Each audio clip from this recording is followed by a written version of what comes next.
Favorite sound. 7 days a week.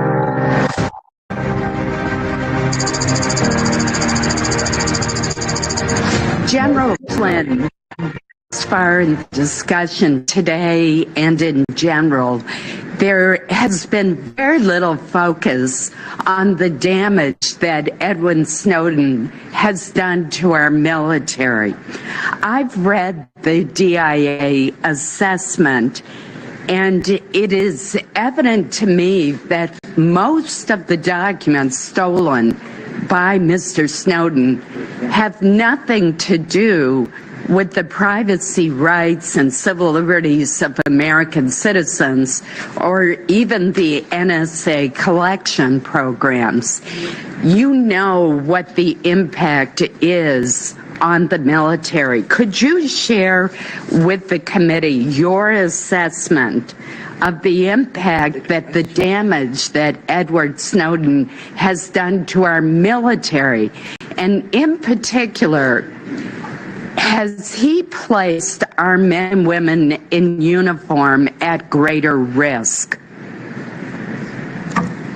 Senator Collins, thanks for that question. And on the report that you're indicating or highlighting, we do have I believe, a session in about a week for this committee to go through the entire report. The strongest word that I can use to describe how bad this is it has caused grave damage to our national security. I think another way to address your question is what are the costs that we are going to incur because of the scale and the scope of what has been taken by Snowden. I won't put a dollar figure, but I know that the scale or the cost to our nation, obviously in treasure, in capabilities that are going to have to be examined, re-examined, and potentially adjusted. But I think that the greatest cost that is unknown today, but we will likely face is the cost in human lives on tomorrow's battlefield or in some place where we will put our military forces when we ask them to go into harm's way. And I think that's the greatest cost that we face with the disclosures that have been presented so far. Really bothers me sometimes is these romanticized notions about who Edward Snowden is and what he's done to this country. All the reporting's been centered on things we've read in the papers about the 215 programs, but his revelations go well beyond that. General Flynn, I'd ask you this. Are there men and women in military uniform who are potentially in harm's way because of what this individual has done? Senator, I believe there are. General Flynn, when I saw one of my colleagues ask about cyber security, it seemed like you had something you wanted to contribute to that. Let me give you this opportunity because I think you're in a unique position to comment on it. Well, I would just offer on cyber security. One of the other aspects, Director Clapper mentioned state actors. I think that what is a serious threat we are paying very close attention to are these non-nation state groups and actors, Al-Qaeda being among them as one organization among many others are what I would just describe as in the transnational organized criminal elements that are also operating in the cyber domain. And they have no rules that they have to adhere to, and they are increasingly adapting to an environment that is actually benefiting them. And so I think that while we definitely need to pay attention to those nation states that have, that in some cases have parity with us, we also have to pay very close attention to the non-nation state actors that are out there that are doing things like we see that have already been described here today. And that, to me, is a increasingly growing threat. Voice just sounded different to me. report that was issued recently and made available to the committee, which I think is the first agency to complete its review of the stolen information by the NSA contractor. In your professional opinion, do you believe these leaks will cost American lives on the battlefield either now or in the future? I do. Did the compromise make it harder to counter the threat from IEDs used against our forces in Afghanistan? I believe that we will face problems with the IED threat because of these leaks, whether it's in Afghanistan or on some future battlefield. Yes. So that has a fairly immediate threat level to our soldiers, Marines, and other military forces in the field in a combat zone today, in your estimation? Chairman, in my judgment, it does. Yes. Has the safety of U.S. government personnel throughout the world been put at risk by these leaks?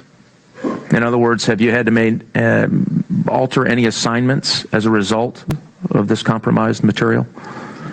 Let me just say, for the purposes of our task force study, we assume that Snowden, everything that he touched, we assume that he stole, and so we assume the worst case in how we are reviewing all of the Defense Department's actions, events, exercises around the world. So to sort of cut to the chase of your question, I believe that we will have to make adjustments in the future based on those assumptions that we're making. And what particular military services have been impacted by this stolen material? All of our services. Army? Army, Navy, Air Force, and Marine Corps. And so there will be changes necessary to mitigate the theft of this material in order to maintain security of operations and the safety of United States military personnel. Is that correct? I believe there will have to be, yes. Do these leaks give our adversaries insights in how we, about how we track them and what their military vulnerabilities are and how they might look at what might be vulnerabilities from the United States military? Yes, they do. What I don't want to do, Chairman, is I don't want to get too far, in front of where the investigation's going on this issue, and also I'm just talking about the material that was stolen. I don't know how you read that report and don't come away with a conclusion that if our adversaries are looking at them, like certainly many in the intelligence community believe they are. Absolutely. That gives the enemy, or an adversary is probably a better word today, it gives them some operational and strategic advantage when it comes to military service operations around the world. Yes, it could. Okay. Do you believe the Russian intelligence services would have any interest in exploiting someone who had access to these documents? Absolutely. And do you believe that there's any indication that the NSA contractor who's now in Moscow might be under the influence of Russian intelligence services? Chairman, I don't have any information to that effect. Excuse me? Do you believe that Mr. Snowden, who is in the custody of intelligence services in Moscow today by your own information, has the possibility then to be under the influence of Russian intelligence services? Yes, there is a possibility that he is under that influence. Do you believe the Russians have any capability to gain the influence of or the NSA contractor who's now in their custody in Moscow? Yes, they have the capability to do that. Right. And would it be your understanding that if someone were there at the same length of time that this gentleman is there, that they would not make an effort to gain his influence over the material that he stole? Absolutely, we have to assume that. I believe that the vast majority of the 1.7 million documents that were stolen have nothing to do with the NSA or surveillance programs, and if disclosed or replaced in the hands of the adversaries, will undermine our ability to defend our homeland. General Flynn, do you agree with that? Yeah, yes, Senator, I absolutely agree. And the majority of what he took, without going into the details of the types of capabilities or components, have nothing to do with NSA.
Cole. He's my...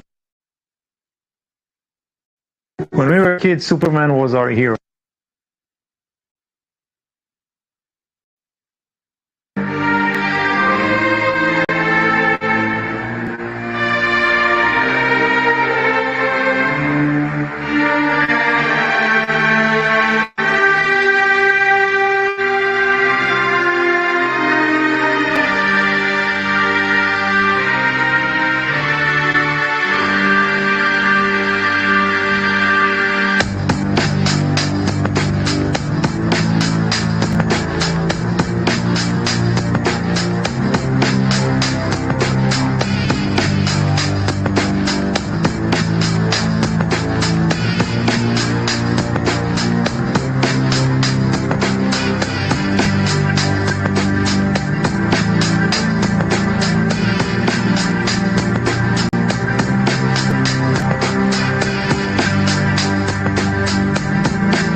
Hello and welcome everybody to Q School on this Sunday, March 6th, 2022.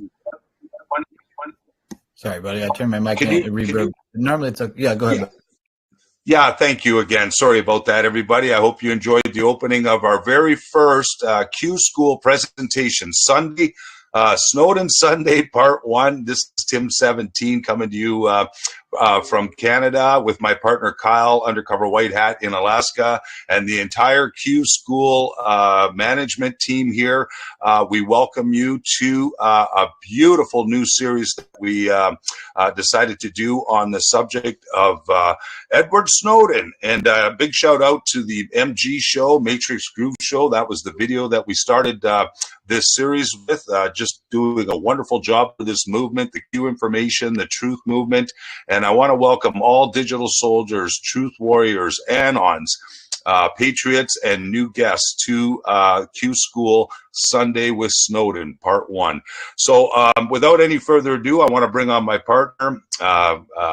Today he's Admiral Kiley Bird, but that's Kyle. We know him as Kyle, Undercover White Hat. Kyle, how you doing, brother? Come on and say hello to everybody.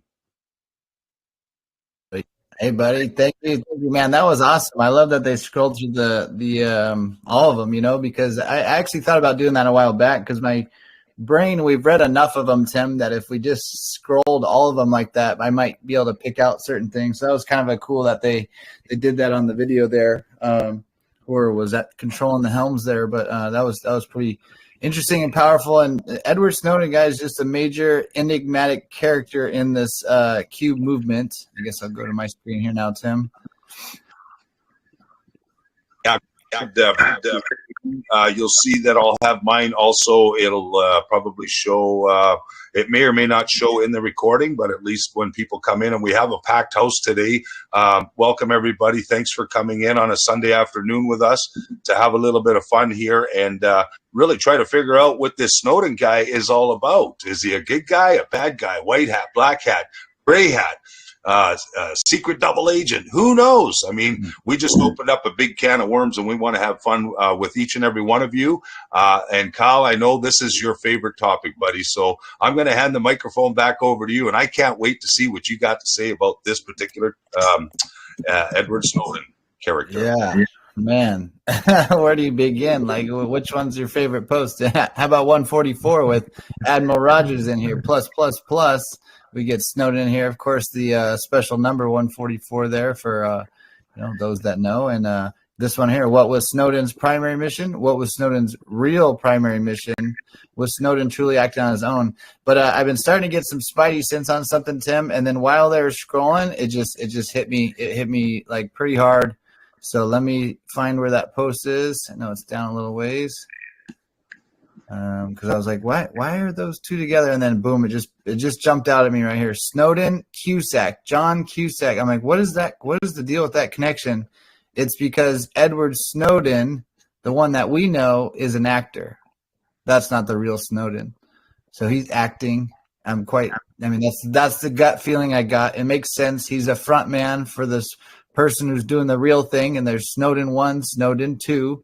Is Snowden. Both of them are Snowden, but this guy, I believe, is an actor now. And it hit me there right when the Q posts were scrolling by. Snowden / Cusack. What's the connection? Well, he's an actor. I don't know what else, how John Cusack's involved here. Here we got Laura Poitras, which again, I think that was Southern gal, found that for us, that she, the LP. So we have LPs I've generally read as being Lisa Page, Peter Strzok's lover, the FBI agent people, but we never thought to enter Laura Poitras in there. Like I always say, there should always be 2, if not 3, explanations for the abbreviations or names or things. We should always keep that our open mind. So LP still is only 2, so there must be one more at least for LP. So if anyone thinks of that too. So we got Lisa Page, Laura Poitras here. This post is strange, and it's kind of, connected to me also there, Tim, because Burning Man, like I said, is right out in my backyard where I kind of grew up. It was about, 30, 45 minutes away. So that's also interesting. That jumped out at me. So there's so much to these posts. I love that thing scrolled there. I don't even know where to begin with this, but I got a bunch of really awesome articles brought up for us so we can dig on it. There's something here too with the bridge, and look at, there it was right there. We have, where did it go? Yeah, the bridge. Bridge 2, because there's Snowden 1, Snowden 2. Yeah, did somebody come on? Go ahead. No, it's me. The one thing that you were talking about Snowden being an actor. Well, if you just what we just listened to with Michael Flynn, how do you get your opponent to make a move you want them to make? You get them to believe that everything's been leaked out, so they got to go in and change everything, and they open up the back doors so that the White House can go right in behind them. So you almost sound like you're in another room. It's really hard to hear you. Can you make sure you're speaking in your microphone, or maybe hop out and hop back and come back? I think he's coming in from the Matrix, man. It's Snowden. Welcome, Peacekeeper, one of our managers here on the channel. And this is a good time to have another shout out to the beautiful managers of the channel, Mermaid Q. That was Peacekeeper you just heard. We have Highlander and we have Kelly. She just jumped in there. Our prayer warrior. The whole team is here, and a lot of beautiful digital soldiers and guests in the chat, Kyle. I'm really looking forward to our Sunday series with Snowden. It looks like we're probably going to have somewhere upwards of 17 probably Snowden series Sundays here, because there is a lot of information. We're going to take our time going through all this with everybody, and our managers will keep an eye on the live chat here as we're recording. If there's something that you wanted to add to the information that we're hovering over today and in the future, you can simply hit the unmute button and your hand will be raised, and our beautiful managers will call you on, and you can ask your question. Is that better? Yeah. Okay, what I was saying, what you were on the mark about Snowden being an actor, but one thing, the thing we just listened to with Michael Flynn, how do you get your opponent to make a move that you want them to make? Stay close to the mic. Hold on, stay close to the mic. What's that? Just slow down and stay close to the mic. It was starting to get kind of quiet again. Go ahead. I'm going to turn you up too.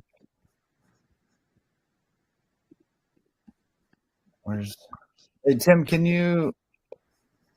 Oh, I had you pinned. Okay, that's why. But Peacekeeper, go ahead when you get. Maybe he hopped out for a second. Oh, he's in here. Oh, now he left. I'll turn him up here when he comes up back too. Guys, you can always click each person too and turn our volume up or down. Sometimes you might need to do that with different people. Go ahead, Peacekeeper. Can you hear me now? Yeah. Okay, what I was saying is you're on the mark about Snowden being an actor.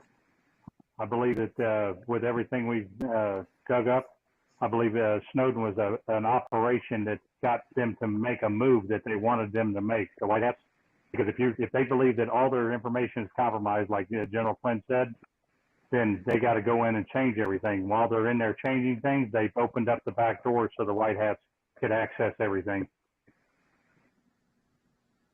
Okay, interesting. Yeah, so kind of like a setup there. Yep, exactly. The black hats actually, if just like the Snowden video we just watched, it basically leads them to not know what all he had. So what do? They open up their computers to change everything, their passwords and everything else. And while they're doing that, you can ride in on the back door of those, just like they did with the Dominion. Yeah.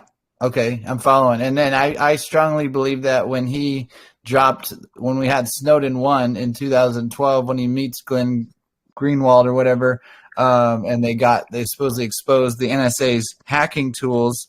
But if we think the military was already in control, what was the data? True Social, again, Peacekeeper, 2011, was it? The trademark? Exactly. So 2011, True Social is trademarked. 2012, Snowden has leaks all of his information to Glenn Greenwald, and these people, and exposed everything. And it was a big thing because we found out the NSA was spying on us, which, certain people, we kind of knew that and had suspicions, but to see the vast amount of it, and like he covers that, obviously, if you watch the movie Snowden, Oliver Stone, and just check out all of Oliver Stone's movies, by the way, guys. We need to talk about movie night.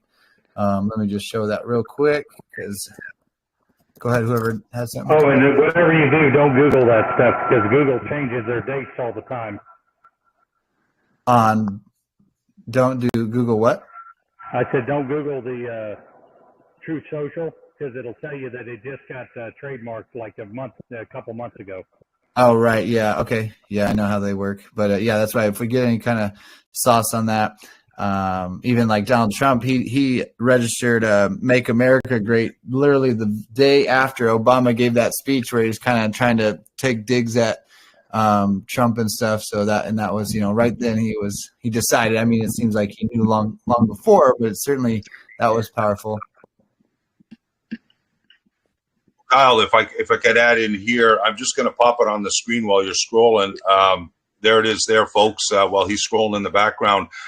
This is the actual Citizen 4. It's a documentary. It's well worth the dig, well worth the watch. And it was 8 days of reporting with Edward Snowden while they were in Hong Kong. So that was something that we did prior to doing this recording. We'll continue to dissect this particular Citizen 4 presentation or documentary because it's well worth the watch. And I highly encourage everybody that's watching this recording, even in the future, go in and DuckDuckGo, dig it up, and sit back and watch, and see if we can all make sense of what's going on in this crazy world of ours. And like I always said, we're watching a movie, and I agree with Peacekeeper and Kyle.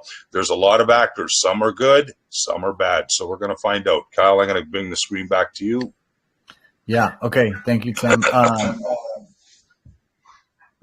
Okay, so all right, so here, anyways, Oliver Stone. They got 22 different movies listed. Just look at what he's covering. Okay, Wall Street, Money Never Sleeps. That's obviously a big part of this, the Q movement, right? We got the GameStop thing that happened, and Wall Street. These are the people, the money players behind the scenes. So we're taking down Wall Street also in the process of this. South of the border, that's relevant. I don't even know what this is about, but you can certainly think of the connection with George Bush. Oh yeah, there is. George, that is about that. World Trade Center, and look at it's number 18, Tim. Also, where is that recording our 9/11? Did we actually post that? We gotta get back to the 9/11 too. I put it in our new channel, the Q School Library channel, which will maybe Mermaid or somebody can drop that into Q School Diggers, where all our information is going right now for these live digs. Back to you. Right on, brother. Yeah, and Nixon, I need to learn more about Nixon. I've seen it, like people hint at it and point some things that's an interesting character. And we think of the media, Tim, just like everything else. Think mirror. Nixon's been painted as this crook and all this stuff, but I think it's not as it seems there. So you need to look more into Nixon. There's some interesting connections with him. JFK, okay, that's a big one. The Doors, Born on the 4th of July. Another Wall Street movie, Platoon. So these Oliver Stone movies, we gotta watch some of these. Five, I love it. Yeah, we'll definitely do some of that here on our channel, Q School. We're trying to, obviously, we're here 7 days a week, and we're always streaming something, for your to keep everybody entertained and educated at the same time. We chat a little bit, but we show more movies and documentaries than anything here on Q School. And we also have something new, ladies. This is for the ladies. We started every second Saturday night now. Looks like we're going to have a ladies' night on Saturday night. So we had our first one last night, Kyle. It was a huge success. All the gals around the world came in and had a blast. And we're going to keep doing that here on Q School Channel 2. So, Kyle, why don't we, I got a suggestion. Why don't we go right into the Wikipedia? Let's find out. Find out a little bit more about this. Yeah. So, okay. Sorry, I didn't mean to cut you off, but finish your thought there? Go into Wikipedia. Yeah, that's exactly. I think we should probably get that on. I know Mermaid is in here. She could help do some reading. She has a beautiful voice for this. And I remember we did some digging on Edward Snowden, several months back. And there's some very interesting things within this Wikipedia, Edward Snowden on Wikipedia. So, and you have to really go down further into it. But I think we should probably get a good start on that, Kyle. What do you think?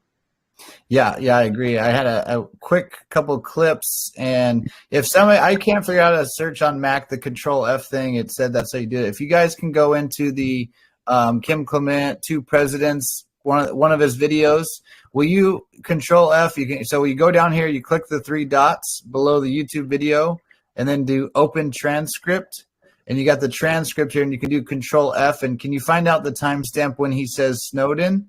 and then also you can, when you share the video, where is it where you can share it at the mark? You guys will know how to do that. Can somebody then share that in the chat where he talks about a second Snowden for Kim Clement? It's on the two president one. If somebody could find that for me and then share the video at the time, that would be awesome. So so a couple things that caught my eye on the Snowden post is, well, again, the Cusack thing. John Cusack definitely seems like he's an actor. He's playing some sort of role, which also makes it more interesting that, our law of war, I don't think she's here right now, like claims somebody that's a anon, I guess, in the community is getting super big and super fast. And I have some reservations, and I just haven't listened to him or not, but this person now is, I guess, claiming to possibly be the real Snowden. I don't know anything about that, but it's interesting.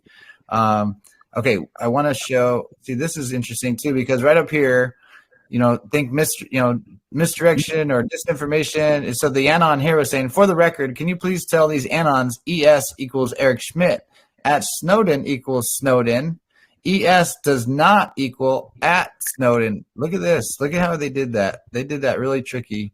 They did that backwards, where he said at Snowden, and then they spelled it wrong, equals Snowden. And then it said Eric Schmidt does not equal at Snowden, because there's Snowdens and then there's at Snowdens also.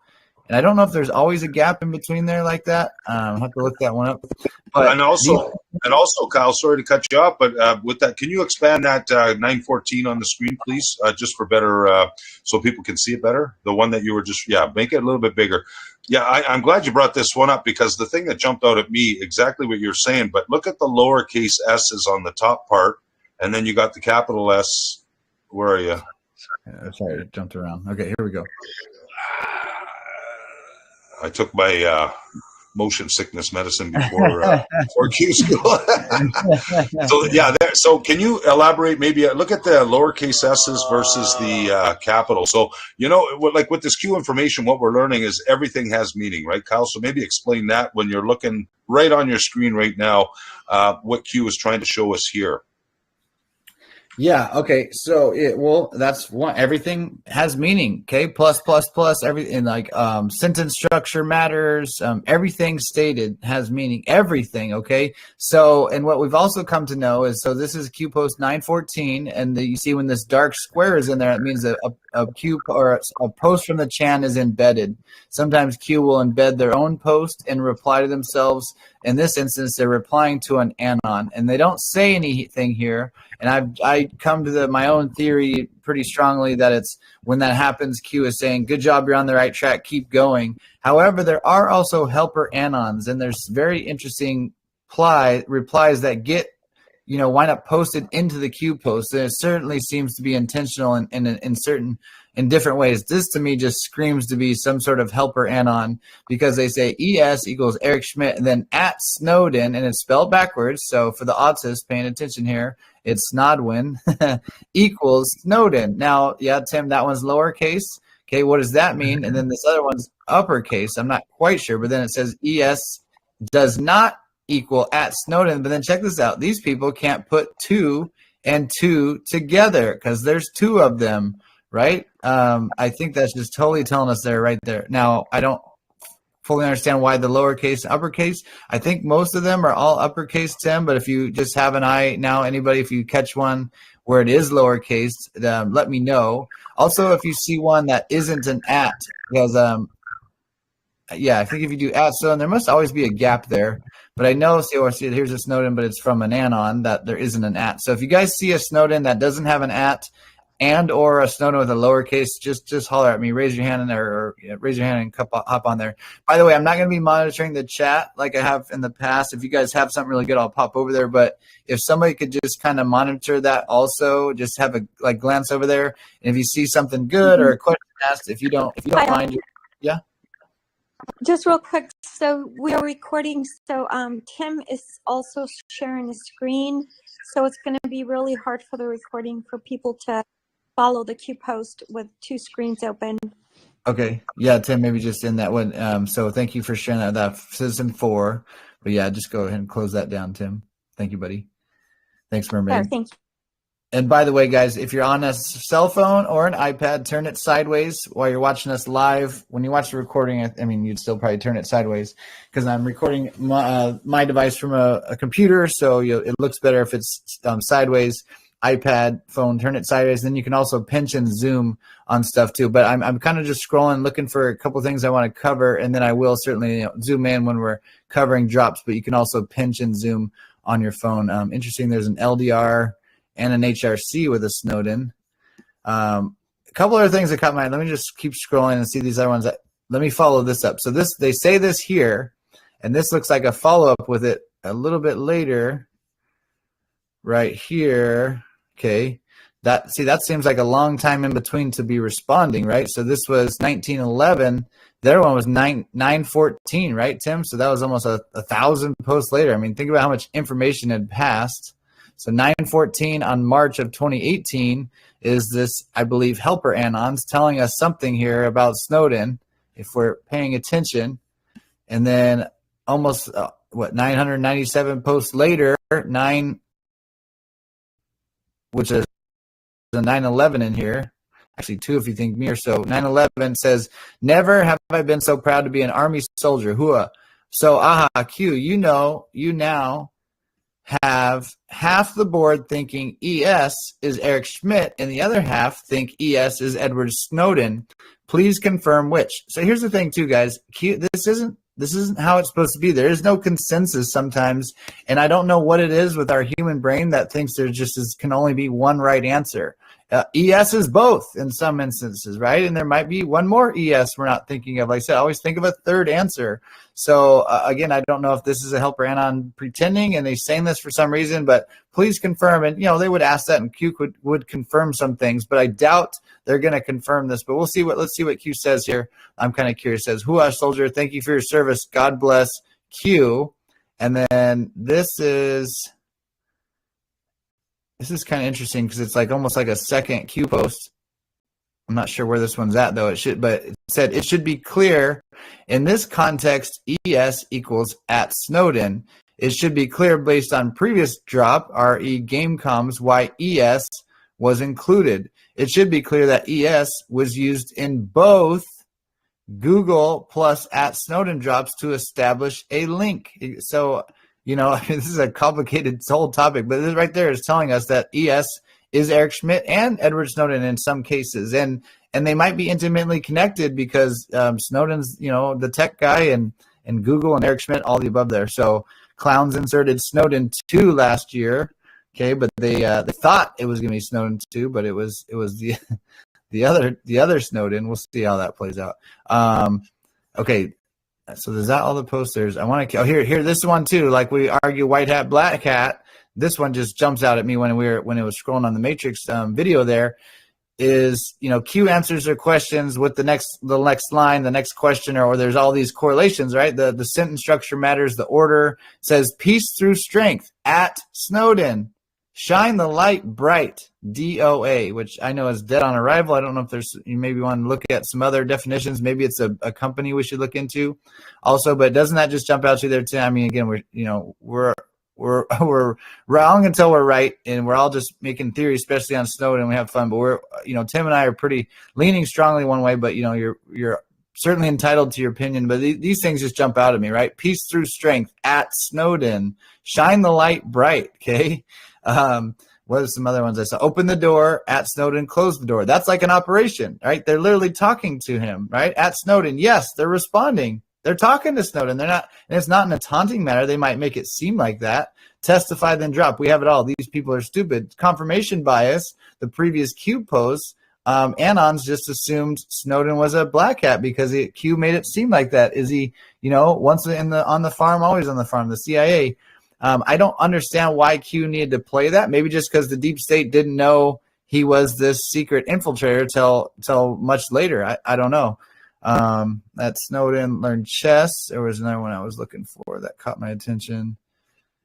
Man, there's so many good ones here, but I'm going to try to keep going quick, and then we'll cover some more drops, and then we'll read some information about him. This is we just did this on the other recording, guys. You get a chance to watch it, or maybe we didn't post that one yet, Tim, and don't actually. Hey, Kyle. Do that one again. Yeah, buddy. That's exactly what I was just talking about. Open door, closed door, back door. Think back door to a computer system. Mm-hmm. They were talking to him, telling him to open it up so they could get the information and get out. Right. And And remember I the didn't. Q post that talked about the tar? Yeah, I wanted you to cover that next in just a second. So, but go ahead and say a little bit about it. But then I'm going to go back to you on that to explain a little bit. Oh, I just go ahead and I'll chime in.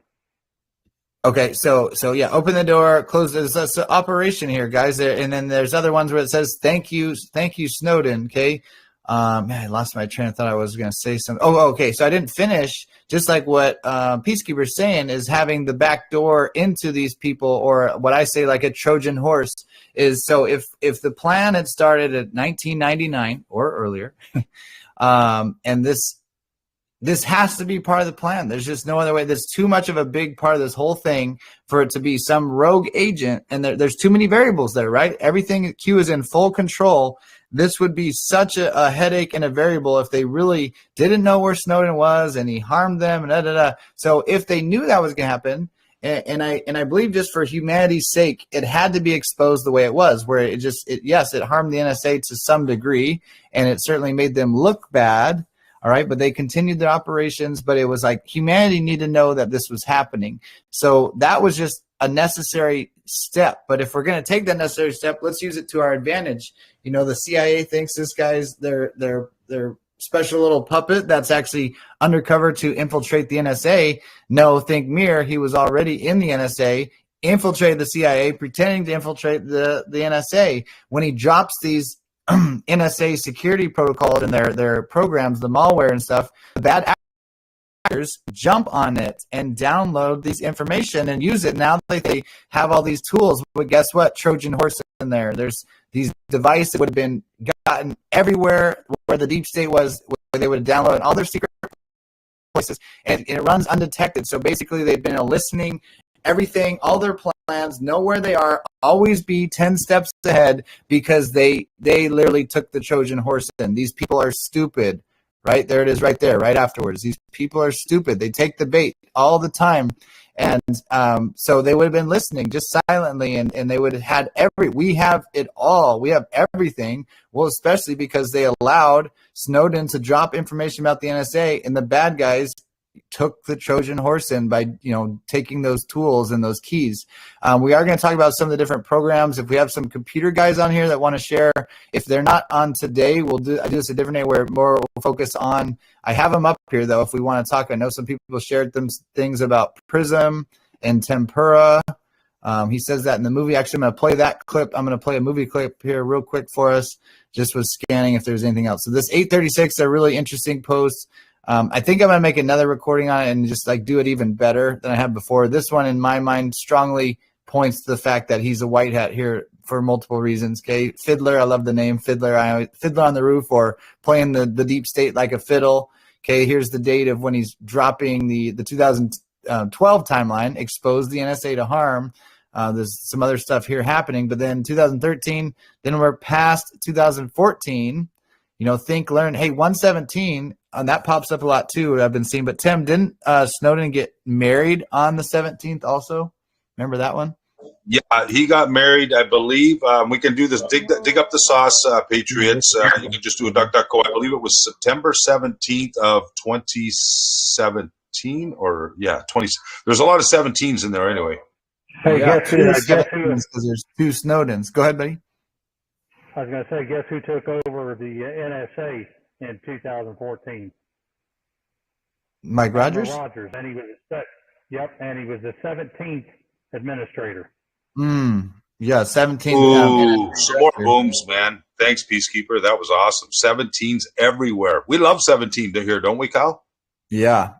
I think that's really interesting, though, Tim, the two 17s, because if Snowden is Q, or one of the Q people, that there's two of them, gets married on the 17th of the year 2017, definitely seems relevant here. So John, I don't know what's up with the John Cusack thing. I think this is John Perry Barlow, but double meaning is John Cusack in the kill box. How is John Cusack connected to Snowden? I have no idea. If somebody finds that or has a theory, hop on here and share. Let's see here. So 144. prior to Rogers taking over in the NSA, he was also Cyber Command Chief right before he gets in. So basically, when this Snowden thing supposedly leaked, they had to change everything, and Admiral Rogers moves in. Interesting. And then so he was Cyber Command, and that was also, he was, I believe, doubt even in command of where like Haiti was too, and that's where I think he even says that kind of like. Yeah, 10th Fleet Cyber Command. 10th Fleet, okay, and that was in that the whole area he had covered was in Haiti, yeah. Yep. Okay, and that's where I feel like that post where Q says good people were, put into bad positions, or I'm spacing the words a little bit, guys. Not enough sleep. We gotta keep playing through though. Play through, Tim. Where's the off-tar one? I thought I saw that when we were scrolling on when the Matrix was scrolling the Snowden posts. Help me look for off-tar, guys, and then I want you to just explain a little bit about that Peacekeeper. Oh, it's because I'm looking at Snowden, and I thought it's right next to his name, but it might be a little bit different. I guess I could just search it, but I didn't want to take the Snowden off. It's okay. I guess I'll do it off. I think it's space on this one, isn't it? Off-tar. No. Oh, man, what am I doing here?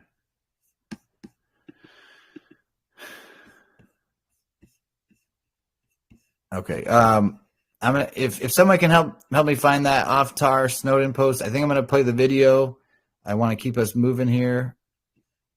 Get straight to the sauce, to the drops, or we'll just scroll it together, I guess. But I look for off-tar. I'm pretty sure it's capitals, but I obviously not spelling it correctly or something. And does anybody know what this is? This IBOR? Is that another computer program? What is that? Is that a satellite program? We are going live. Internet Bill of Rights, guy.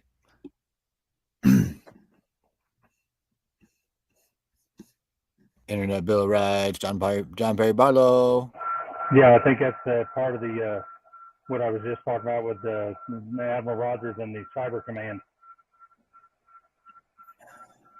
What about it? It's another operating system. Okay, yeah, I got you. Space Force. Come on, where's that off-tar? Kyle, can we get into the WikiLeaks there on Snowden? Because I think that's where it talks about when he got married and all that too. I'm trying to do some digging here in the background. Thanks, buddy. Yeah, for sure. Let's do that. And then I'm going to play this clip here. Man, if someone can help find that, wherever that off-tar post is. Maybe it is right here at the beginning.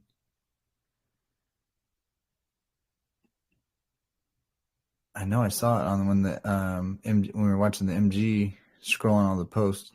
Somebody help me find that off-tar post when you get a second. So one more I want to share here, the Facebook one. I think I have it on this one. Okay, this is good. Yeah, so search Facebook is pretty good. There's only 3 drops.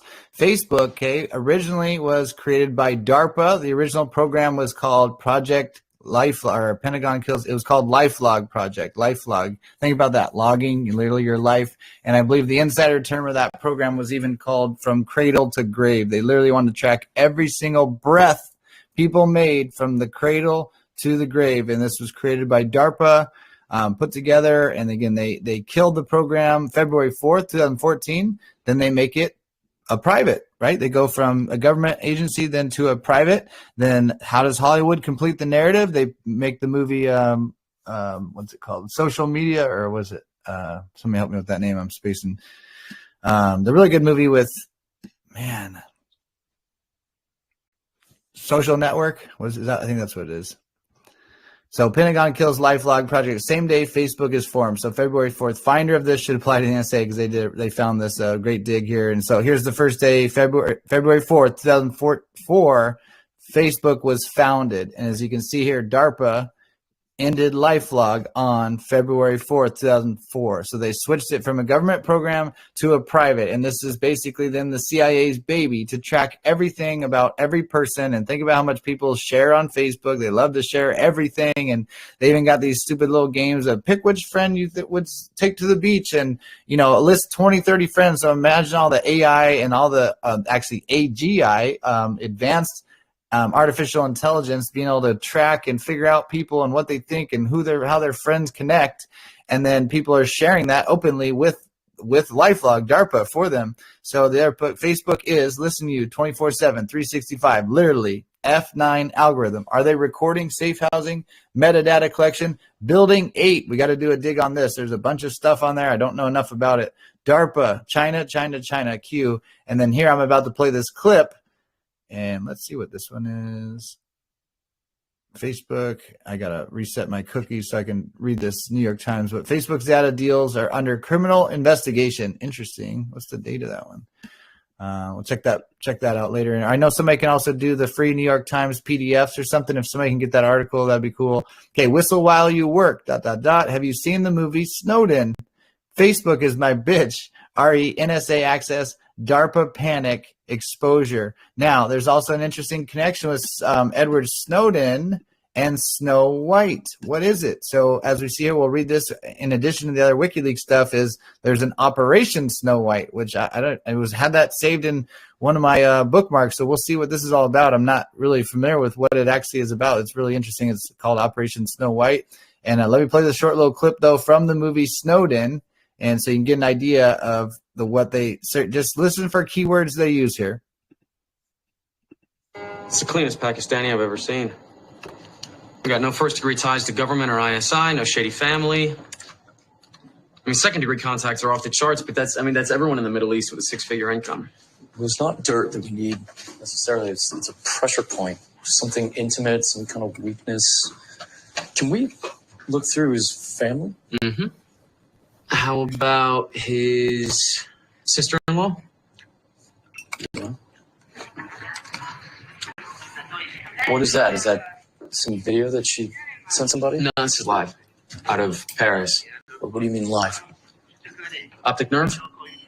It's camera and mic activation. I wish we could take credit, but the Brits wrote it. Activation? Yeah, her laptop's off. Or it was, she just forgot to close it. Of course, how would she know? This shit is so slow. The webcam light doesn't even turn on.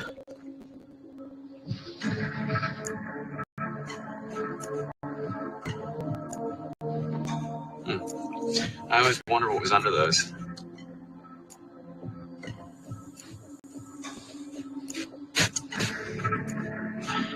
Okay, let's stick to family in Geneva. All right? Okay, Snow White. 15-year-old daughter at the international school. Yeah. Facebook? Is that possible? Dude, Facebook's my bitch. Seriously? Like she fights with her parents or... Don't worry. I know all the hooks for this kind of phishing. Query name, so email, keyword, whatever selector you want. And justification is where I write. In other words, turning your daddy into a CIA informant. Wait, that's it? That's it, bro. You don't have to get a FISA court order? No, not here. Key score's under 702 authority, which means no warrants. Okay, but U.S. targets, then you'd have to get the court order. You mean FISA? Yeah, there's just a big-ass rubber stamp, dude. I mean, FISA judges are all appointed by the Chief Justice, who's like, Darth Vader when it comes to national security. Boom. Here we go. Is that John Roberts? Chief Justice John Roberts? Okay. Or is it a separate Chief boy Justice? At third base is Nadeem. Okay. He's 18. Salma says she wants to marry him, but is scared of telling her parents. What she doesn't know is that his other name is Nicholas. And he's currently banging Geraldine and Julie. And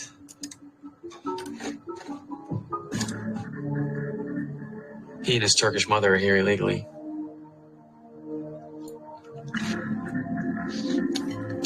That's it. He's freaking out, Kyle. Looks like he's freaking out. Yeah. Wow. That's interesting. And the Snow White, I heard the Snow White. Kyle, just before you get into the Wiki. Hopping on here in 2026. This video is no longer up there, guys. See if you can find that Snowden NSA mass surveillance scene. Facebook's my bitch. I believe it was removed off YouTube. I guess I haven't checked since YouTube got unlocked again. We'll have to check that out. But check your look if you guys see if that's still up because it's been gone. So we got some special history books here for us right here. I've been reading it in the background, and yeah, there's so much information, and that's why we're going to be doing this every Sunday. We're probably going to have, like Kyle said, 17 Sundays, but we have another brilliant Ann on Digital Soldier in the chat with his hand up, and that's Andrew Charles. Go ahead, Mermaid, unmute Andrew, and let's bring Andrew in. Welcome, Andrew. Hello, gentlemen. What's happening? I'm doing well. You know, just a little note going back to Facebook. One thing that I noticed was certain either pages or groups would have questions that would go viral. And a lot of people don't realize that they were giving personally identifiable information that, you know, like things that were trained in the military to protect. They would potentially give out, you know, like information that would maybe unlock passwords or information that would help, you know, let's say we just think it's a drop in the bucket, but we don't know how big the bucket is that they're collecting. And so, you know, let's say they just need a little piece and they just send something out to go viral. And then now they've got a list of potential passwords or things that they need to unlock to find out what they don't know about us. So every time I started seeing one of those question things go viral, and it could be just something funny, but you know, it's like I definitely wouldn't answer those because, you know, it's like, well, wait a minute, when we started questioning everything, you know, and you were talking about the people voluntarily giving information. Think about how that sped the intelligence instead of the military have to putting time and effort. How many hours a day were people spending to fill up their profiles? And still, even now on Facebook and Instagram and everywhere else, you know, people could be spending 4, 8, 12 hours a day filling up information that can be used against us. Oh, it's a treasure trove of data. I mean, it's the CIA's tool. Think about how much information they've gleaned off of that and about the people. And by the way, the reason they did this, well, multiple reasons, because the government program, they don't want to keep being tracked anymore. So they switch it, and that's super common. They would change the name. They also went private. Well, guess what? Then they can make the money. And that's what I was saying, how Hollywood completes the lie, just like with Titanic, how they have John Astor surviving when John Astor died in real life on, I believe it's Social Network or something like that with Justin Timberlake. And you guys know the one where they make it about, you know, Mark Zuckerberg and the Winklevi twins are the ones that created it. Is like, no, DARPA created it. Mark Zuckerberg is just a figurehead. And that's how these people operate anyways. They're always in the shadow, right? Mark Zuckerberg's just a puppet, a face for them. He didn't actually create Facebook, and then they give him like a stipend, like, here, you get $20-50 million a year, but you're going to be our puppet. You're going to do what we say. And then, but the big thing also was they didn't think people would be very keen on telling everything about their life to a, you know, government run program. So they make it private. Or public, private, and then they make it cool, hip, and exciting, and then everybody shares their information. That was really interesting too, Andrea, about getting passwords. I know what you're talking about. Like, yeah, what's your favorite dog, you know, or where's your favorite place to go on vacation, and what's your mother's maiden name, you know? I totally get it. So a couple of thoughts that made me think of is, one is they no longer need to go through the courts or any chain of command to get the intelligence gathering when we're giving it all away voluntarily. On top of it, they were making advertisement revenue off of our participation. So now you brought up Titanic. You know, if people haven't done the deep dive yet or have read up on it, they may want to compare the photos of the Titanic and the Olympic. And why is it they made $1 billion movie off of you know, a fake love story? So there's a whole lot more to that story. And, you know, I've compared the photos of the Titanic and the Olympic, and there's some serious foul play going on in that movie. Hey, Andrew, and well, we got you on here, and I really appreciate you coming on. This is our live recording, our first Snowden Sunday Part 1. I don't want to put you on the spot too much, but you know me, I do like to ask people certain questions because Q has trained me to ask questions. What are your thoughts on Snowden? Just because we're going to do a few weeks of this kind of digging on Snowden. What are your thoughts? Is he a white hat, black hat, gray hat, double agent? What are your thoughts, brother?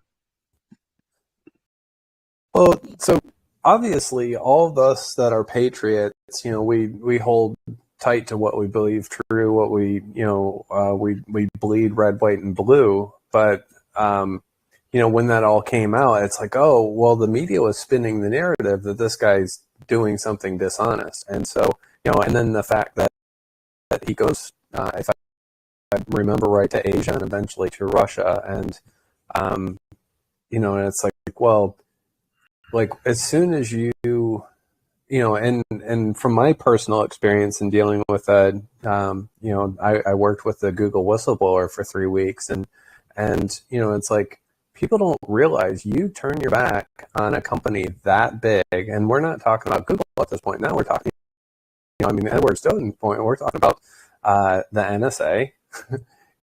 There's nowhere on the planet that you could hide from an organization that powerful. It's like, so if they wanted to make you disappear, you better make sure that you're in a safe place, because, so as far as now, do we know that, is that movie 100% accurate? We know that Hollywood never gets everything 100% right.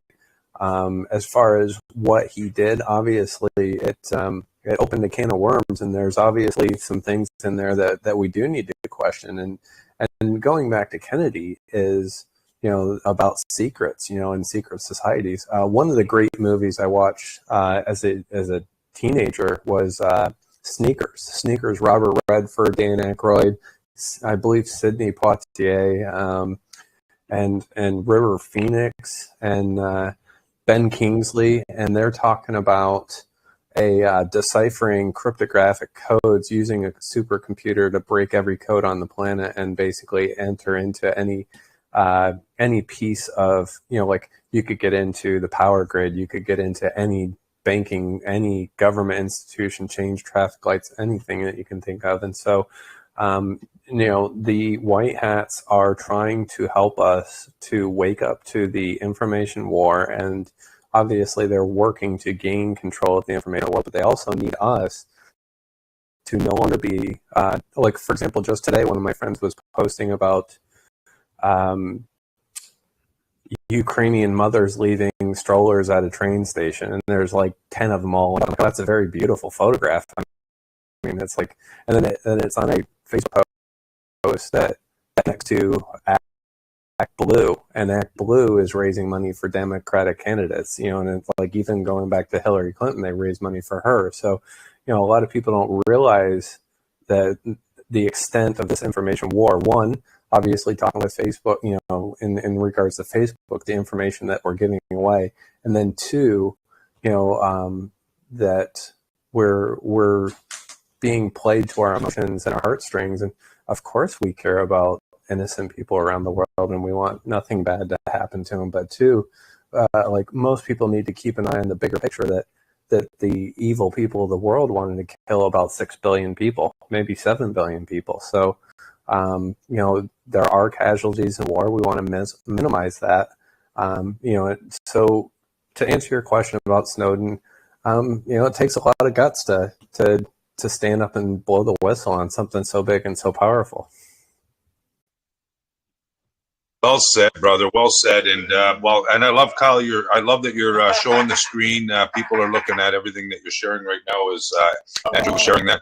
I just found it interesting as we're seeking the truth and on this journey here, across the globe, that a fellow like Snowden would go from CIA to NSA, grab something from the NSA, end up in Asia, spend, I think, about a full week, 8 days. I mean, we watched that. Those interviews for 8 days, and then ends up in, I think he had to go to Germany and then Russia, or no, he went to Russia. Sorry, it was the reporters that went to Germany. I think I'm getting that mixed up, but all of a sudden he's in Russia. In 2020, he became a full citizen of Russia. He got married, obviously, before he became a citizen of Russia. And then I'm looking, future proves past. Here you got Russia, Ukraine. We're really starting to learn and dig on the fact that Ukraine is the fourth most corrupt country in the entire world, and the U.S., all the deep state U.S. Deep staters are in behind all of that corruption in Ukraine, and it looks like Russia, Putin, Snowden's living in Russia are actually working against the deep state, because we all know that Putin said he doesn't like the Illuminati, he doesn't like the deep state, he booted them out in 2015. So I just find it really, really coinkydinky that Snowden is still in Russia. And, I guess Obama and all them back in the Obama days, we know that Snowden didn't like Obama. They've been hunting him down, trying to get him, but he's protected big time in Russia. So I hope I'm just kind of spitballing here, but that's kind of what I've learned listening to Kyle and all you guys. Do you think I'm on the right track here? Because I really think he's a good guy. I think he did the right thing.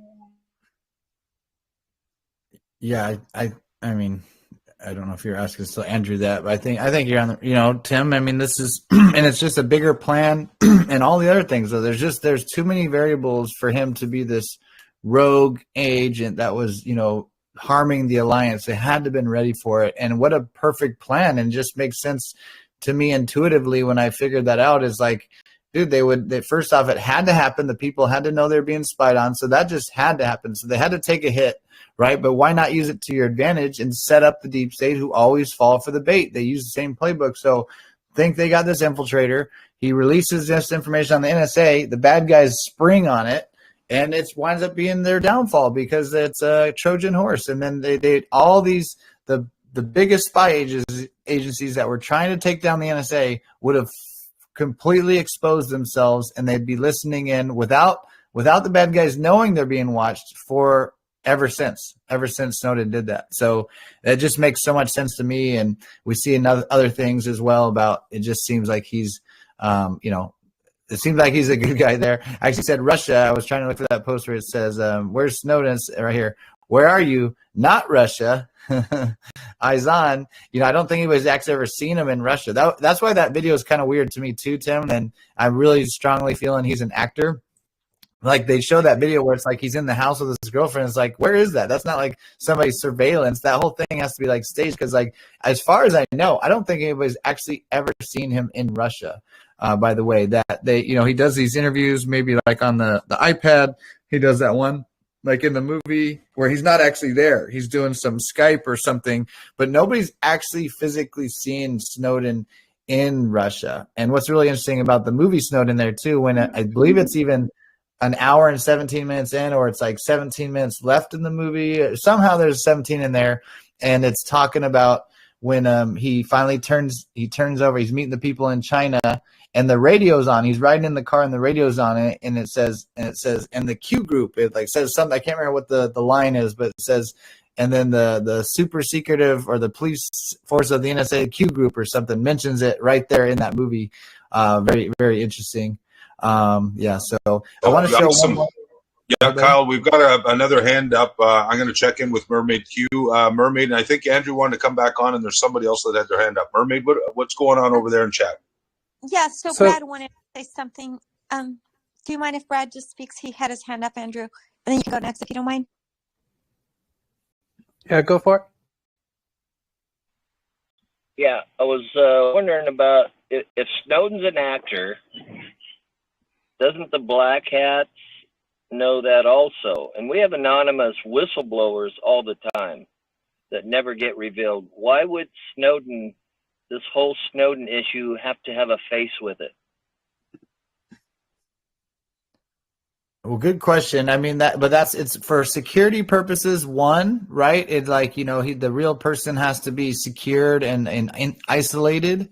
And then, so I think my guess, right, when you ask that question would be, well, yeah, but the Black Hats know that that's still the actor, but they're still trying to find out what the deal is with the real Snowden. So they would know that, and know that there's this whole role playing of this guy coming out publicly as this actor. I hear what you're saying though too, yeah, but then he would be, it's just confusing to figure out exactly when, and then why then would Q be basically telling us, it seems like, that he was a Black Hat, but although as you read the Q post more, especially for the first 3 years, it was going from October 2017 to the December 2020 pausing of the drops, it's a lot of misdirection. It's actually misdirection for the deep state, right? That a lot of like, kind of, we're never going to telegraph our moves, but they'll hint at it, maybe make you think this, or D5, maybe D5 means December 5th, and then boom, then they, make them expend ammunition. That's really what a lot of the Q posts actually are, is disinformation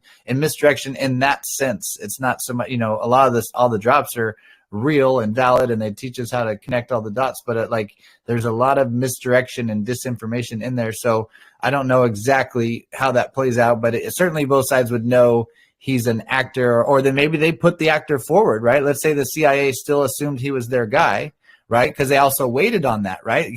So let's just go with the theoretical. He's a white hat. Well, the NSA, used this Snowden, but they have a real Snowden. There's actually a really interesting post about DARPA, or not DARPA, but the Deep Dream, and then it says think social media. I'm going to bring that post up real quick, because it's really strange. If you've seen the Jason Bourne movie, and then they're basically talking about what Jason Bourne, I would say, is a controlled asset where they cultivate him.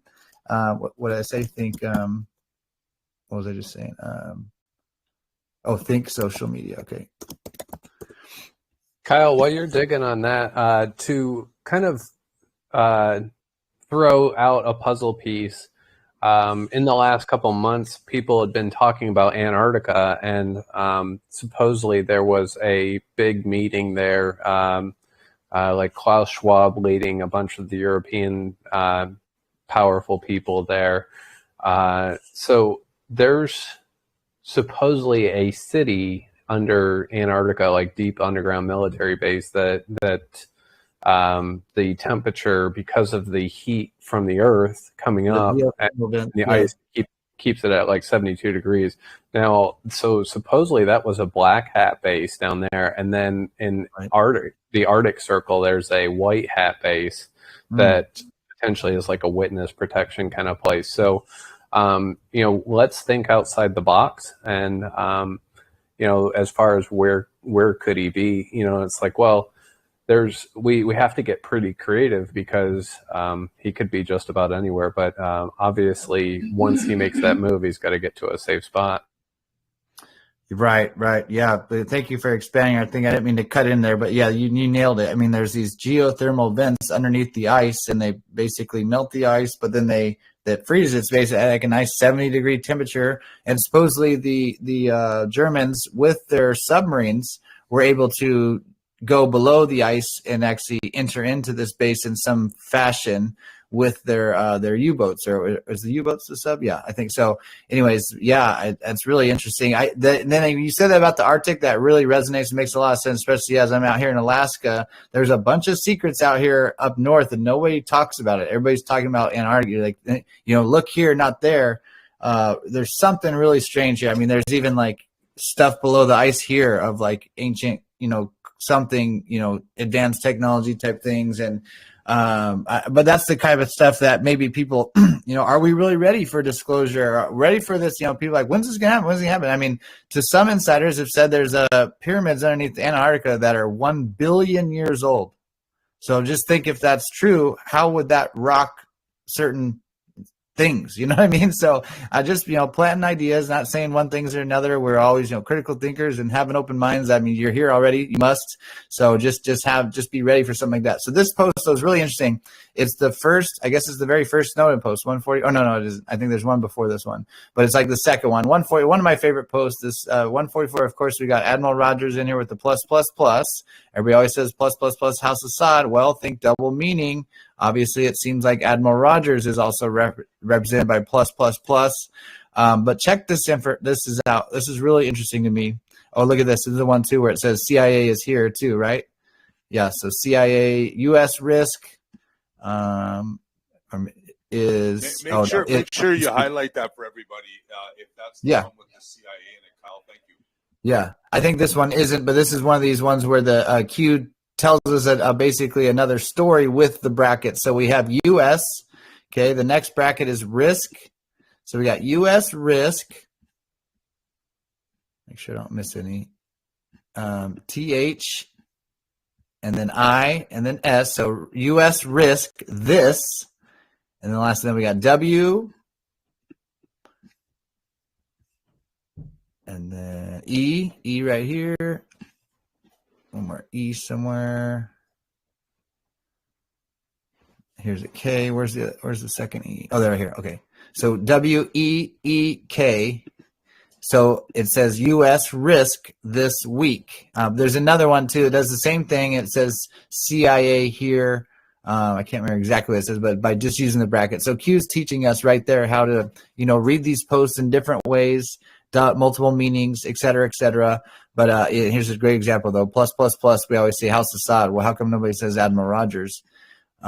So now this one always jumps out at me. Okay, why was Operation Mockingbird repeated? That's kind of funny. Mockingbird repeated. Why was Jason Bourne, CIA, Deep Dream? I'm pretty sure it's called Deep Dream. There's some connection with Deep Dream and Twitter. I don't understand that completely. Repeated. So why was Jason Bourne repeated? So if anybody's seen the movie Jason Bourne, he's cultivated to be this perfect killer. But listen how Q says this. Why was Jason Bourne CIA Dream repeated? Think social media platforms. What? So I'm like, did they cultivate these super spies, but they were for tech? They were tech platform guys? Is that and there's a picture, maybe somebody can find it. He's the green bomb guy or whatever. And there's supposedly Mark Zuckerberg. They're younger on this picture. And I think it's even in a Q post. And somebody get that graphic. I don't think it even looks like some of the guys. So I don't fully understand that, but I've heard for a while that, that wasn't the real Edward Snowden. So that's starting to make more sense to me. Look at this. This jumped out at me, Tim, for the first time right here when I was looking at this too. What council do who are the wizards and warlocks? Okay. So on the movie Snowden, they mentioned that, the wizards and warlocks, and the guy's like, what? Basically, that's what supposedly the guys at the NSA kind of called themselves inside. But again, a really high level covert operation will use the same names as another program as a way to covertly hide themselves. So I also believe wizards and warlocks were part of Space Force or one of these NRO, National Reconnaissance Organizations, the satellites and all of our space defense. I think that's really the real wizards and warlocks, even though the people at the NSA would call themselves wizards and warlocks. But Tim, this jumped out at me. Think Snowden inside terms dropped is in parentheses. So we talk about what's brackets, what parentheses. Parentheses can also mean a definition or an understanding of. So when you're reading it with our confirmation bias, we're thinking, okay, yeah, in the movie Snowden, that's where they drop wizards and warlocks for the first time, and they say no such agency. Okay, inside terms dropped, but this is it. It's actually Snowden. Snowden is the inside term. The guys, that's it. It's probably Snowden is this operation or this thing of, having somebody infiltrate or something of that nature. That's the code name is Snowden. It's not the person. He's just this actor. So this really caught my attention. Think Snowden. Snowden is the inside term that's dropped. Double meaning, yes, in the movie Snowden, they used no such agency and wizards and warlocks. That caught my attention, Tim. Yeah, that.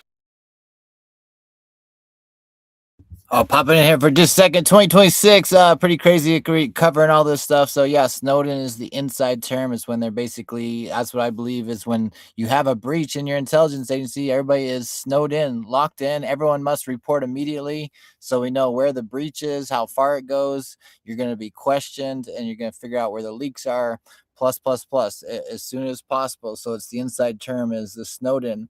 That's why in the movie it says I didn't want another Snowden on her hands. And this is where I made the connection. SNOWDEN II is Vault 7, March 7th. And then there's also the Q drops that will confirm that. Won't be able to do that today. But Jason Bourne is Super Soldier Programs. Okay, Super Soldier Programs. This is me expanded in 2026. Super Soldier Programs in the social media network. So that would be your Zuckerbergs, your Snowdens. They would have been super soldiers, but programmed into the digital space, knowing that the digital battlefield was going to be the World War III. Why wouldn't you make super soldiers that are super geeks, right? So just me expanding on that. Be interesting to watch some more of this go. And again, wizards and warlocks inside term. That's NSA. That's what they call themselves, the 50-pound brains. But really, the real wizards and warlocks are the National Reconnaissance Office or our secret space programs. We'll call it Space Force now. So pretty exciting how close we're getting to all this information. We can openly discuss this stuff.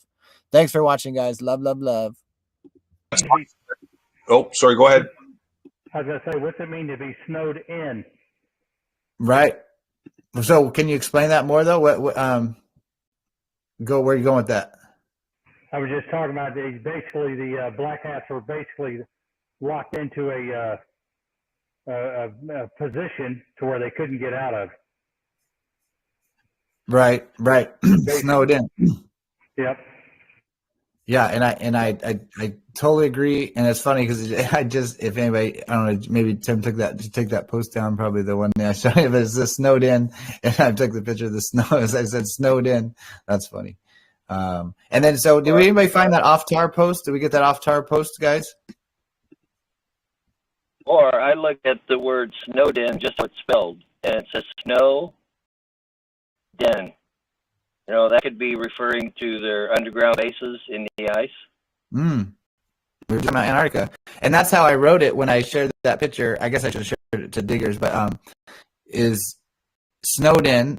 I had it as like 3 meanings, right? Edward Snowden, and then snowed in, like you've been snowed in, or snowden. You know, that's how I even wrote it. So that's funny that we're all connected in. We got that quantum computer working, Peacekeeper, huh?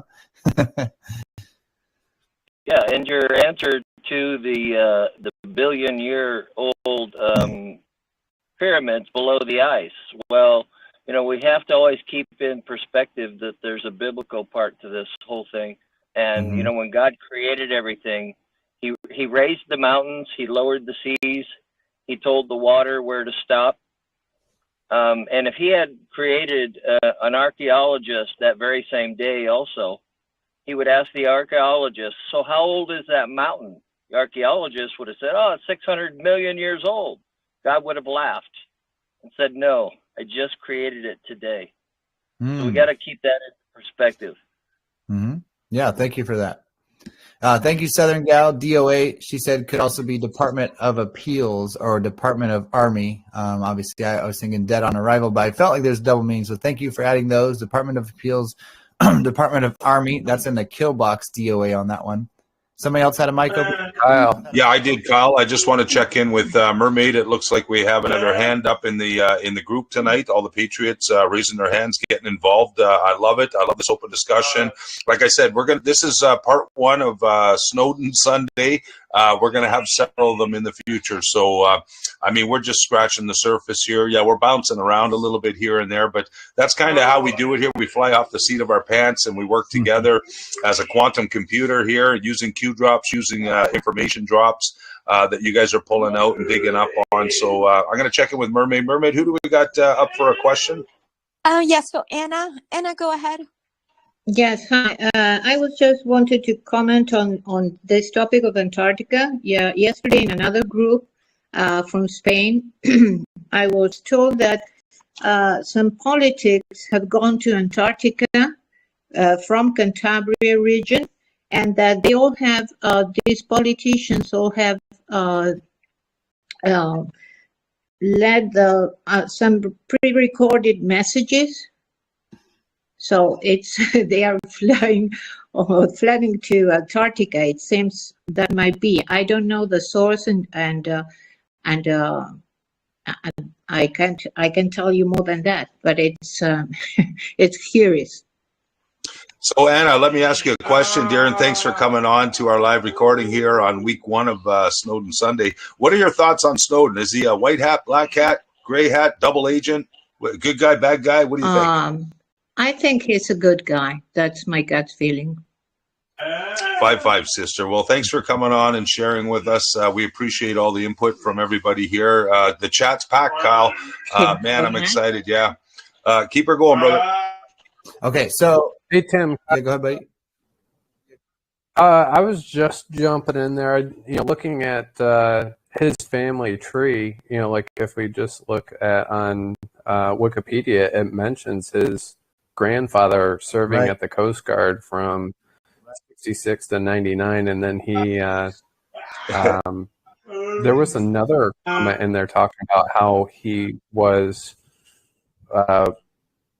became a senior official at the FBI and was at the Pentagon during the September 11th attacks. Whoa. So, and it's like, well, wait a minute. So this is his grandfather that was at the Pentagon the day that it got attacked? It's like, So, you know, and then his dad was a chief warrant officer, and then his older sister was a lawyer at the Federal Justice Center. So, like he's got connections. He didn't just stumble into this. He was kind of raised into it.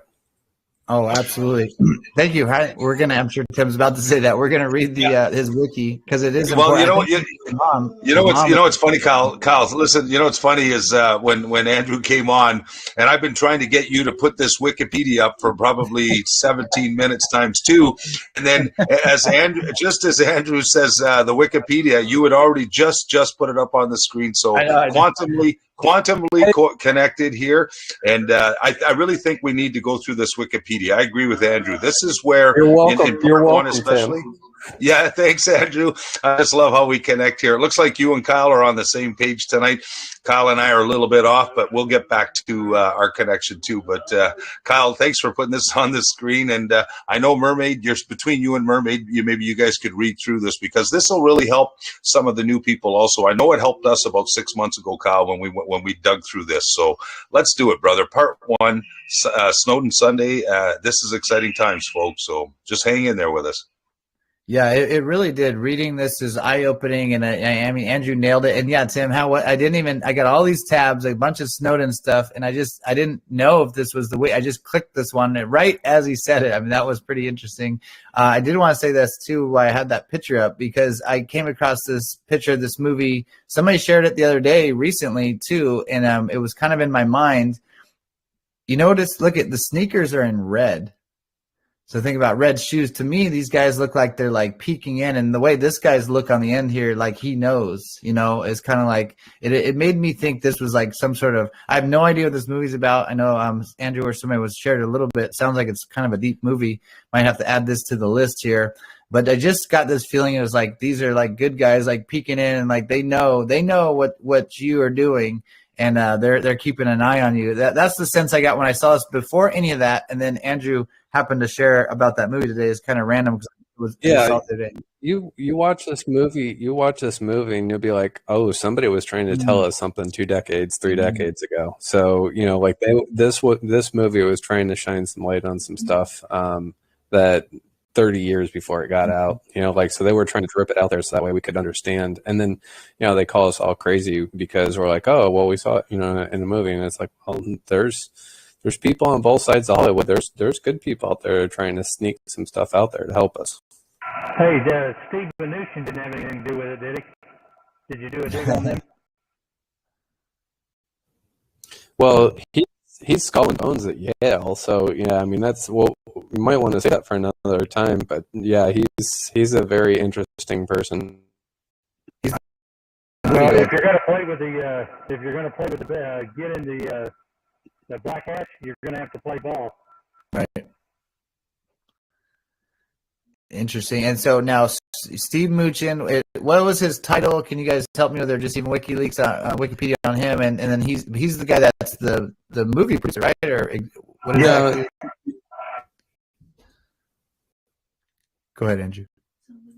Well, yeah, I forgot about that. He was an executive at a few different places throughout his career before he eventually was at I believe the Fed, the federal bank. So he was the CEO of Sears and Kmart. But then, which studio was he a CEO of a studio? No, he was an independent producer. You got to also do a dig. I've done a dig on Steve Mnuchin, and it'll blow your mind on how many movies he was involved with. But he's actually got a investment company that actually invests in movies. So it's not just, you can't just look for him as a producer. You also got to look for him as an investor in different movies. That's why I was asking about that movie.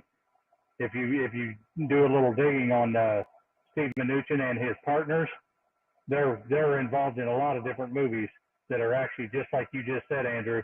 They've been dropping hints for a long time.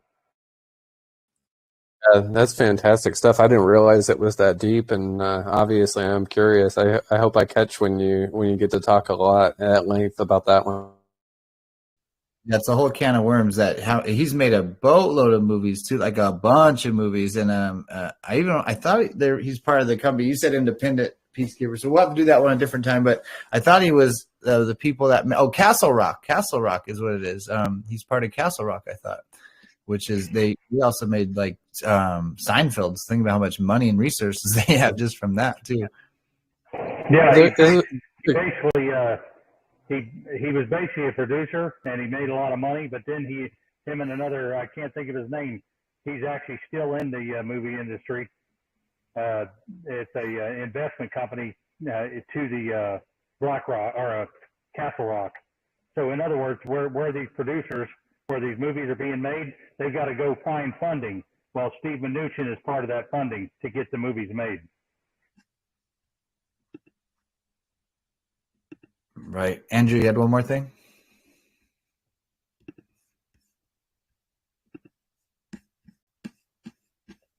My mind's not pulling up and I did a quick search for Castle Rock in the Q post, and I didn't pull it up. Was there a Q post that had a picture of Castle Rock? Yeah, sometimes it's funny when it's like, yeah, man, why isn't that coming up? It's like, I think there's an underscore in that one. I would just do Castle. There's not going to be a lot of for all you guys, when you're doing certain searches, the least amount of words you can do to get it, the best. Like, so I tried the Facebook.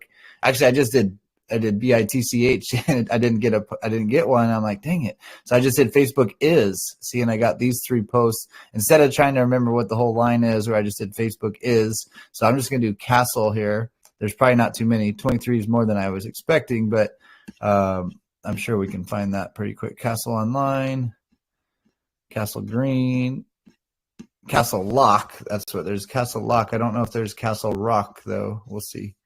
Castle Lock, Castle Lock. I think Green Red Castle.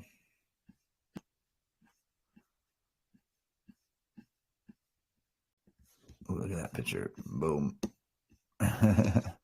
What's that say? Castle Clean, Red Castle. So the Red Castle, go back to that real quick. There it is at Castle Rock. Okay, what do you want me to show? I just wanted to look at that. So the U.S. Army Corps of Engineers, like I was a CB in the Navy, a heavy equipment operator. So we would actually be trained at some of the same facilities as Army, like they would do joint training. So all the equipment operators were at Fort Leonard Wood, Missouri. And so, Army Engineer Corps. So when you see that castle, it's training pointing out, that connection between the Red Castle and the Army Corps of Engineers. And then we see Red Castle, Green Castle. So I don't mean to go off in 3 tangents at once, but the Army Corps of Engineers and then the Red Castle, and then we saw the White House, white, and then green, and then red and green, and they've been changing the colors on the White House over the last 2, 3, 4 years, with the lights and the light colors, and some of that can be signaling. And then going back to the Castle Rock, that's where I took you on the first tangent. There was Castle Rock. So if you want to go back to that, yeah, okay. So this is a good one just to show guys too that this is back in 2018. Q had these kind of drops: Red Castle, Green Castle, Digital Soldiers Found. Okay, Red Castle is the logo or image for the U.S. Army Corps of Engineers, and they're located in Green Castle, Indiana. And this was just showing us that they basically demonstrated the whole thing of how the Democrats would hold up the funding for the wall, just to show how do you show the public the truth, like they just have to experience it sometimes. But they had it already accounted for to be paid in the biggest military spending bill ever. Was like $700 billion or something with Donald Trump in that fiscal year 2019. So that was already the plan. This is how Q has intimate knowledge long before anybody else does, and playing the enemy like a fiddle. You know what I mean? So this very intricate and intimate how they do some of this stuff. Castle Clean. I mean, would think that everything's clean, ready to go. When's this one? January 22 of 2020. So even before, before the election, Castle's already clean, according to this. Interesting tidbit on here. We were on, when we were still on the MG show, Matrix Groove, shout out to them, by the way, Matrix Groove, t.me/MG show, where Tim and I used to do our Q school there 3 nights a week, or we were 7 days for a little in the beginning. Then we went to 3 days. Anyways, the guy came on the show and actually said he took this picture. And I wish we could get him back because he was going on a little theory and stuff. And I think people are, I don't know. He was kind of welcome, but I would love to have him on here where he could like kind of explain. He had a theory, and I think there was more to it. You know what I mean? I think there really was something to this because he had some more interesting information about, his incident here with, capturing this picture and some other things with it. Anyways, if anybody finds that guy, holla at him. Or if you see this recording, buddy, come on over to Q School, t.me/Q School with all Q's. Let me show that real quick. Q School right here. Okay, we're doing 7 nights a week. Weekdays, usually about 7:17 p.m. Eastern time. On the weekends, we try to go a little bit earlier for our friends in the UK or Australia and just to switch it up. And we'll keep doing everything. But 7 days a week, guys, we're doing Q School. And, of course, we got lots of Awakening streaming movies all the time. But here's the address, t.me/Q School with all Q's. If you're seeing this recording somewhere else, and if you go to the discussion board, that's Q School Diggers. School spelled regular on that one slot, t.me/Q School Diggers. Make sure you guys join there if you haven't. Join up, and then this is where we drop in all of our sauce and whatnot. So then real quick to close up what we're doing here, Andrew, then these last few posts here. Oh, we got 3 in a row, actually. Look at that. So there was not till June of 2020 did we finally get this Castle Rock finally. So it's Castle_Rock. Those good people who serve proudly for America. Castle Rock, Forgotten Country. Very interesting. And then we got the American flag. And then another one here, United States Secret Service, or is there a double meaning? There's a USSS in the law of war. Also, that's not the Secret Service. I would love to learn about that. I don't hear anybody else talking about it. We got to figure out what that means. This is a post everyone's kind of discussed. What does this mean? When is it going to happen? This is like the presidential emergency broadcast, Red 1, Red 2, POTUS Twitter removal. Okay, that one happened. Central communications blackout. There's different forms of that have certainly happened. And are we talking about other social media or what? Classified movement of Pelosi and Pence. Did that happen on January 6th of 21? Possibly, right? That would have been classified since they were next in line. And if something was happening to the people in the Congress, that would be a classified movement of where they went. And also, I think something much, much bigger happened that day, especially with those 2 people that will be shocked. Especially, you'll be shocked when you have essentially witnessed. People will have no idea.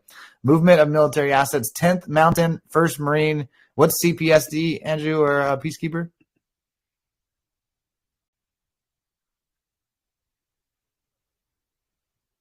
Anybody not sure? Maybe we can look those up, Diggers. We'll see what these 2 abbreviations are, but some military code. But these guys, this 10th Mountain Division was in Washington, D.C. during all that stuff in January when they started fencing everything in. Somebody caught nice, clean footage, showed the 10th Mountain Division was there. So did this one happen already? Okay, under guise of citizen riot control. That's literally what it was for, right? They were saying they were protecting Washington, D.C. from, crazy right-wing conspiracy terrorists that love Donald Trump in their country. Red 5, National Military Comms Central. That's is that the one that's in Mar-a-Lago? Could that be Mar-a-Lago? Mar-a-Lago? Okay, maybe Mar-a-Lago, and then Secretary of Defense. One of these is a command center, and I think this one is this is in, I want to say like Utah actually on this one. This is inside like a mountain. Maybe it's the New Mexico or the Colorado one. What's the Cheyenne Mountain? Maybe I think it might be in Cheyenne Mountain. If someone wants to look that up too. So, anyways, most of these have happened, but what does this all mean? Okay, Castle Rock, and then this image is Castle Rock Godspeed here too. So, anything to add on Castle Rock, Andrew, and then we'll keep moving.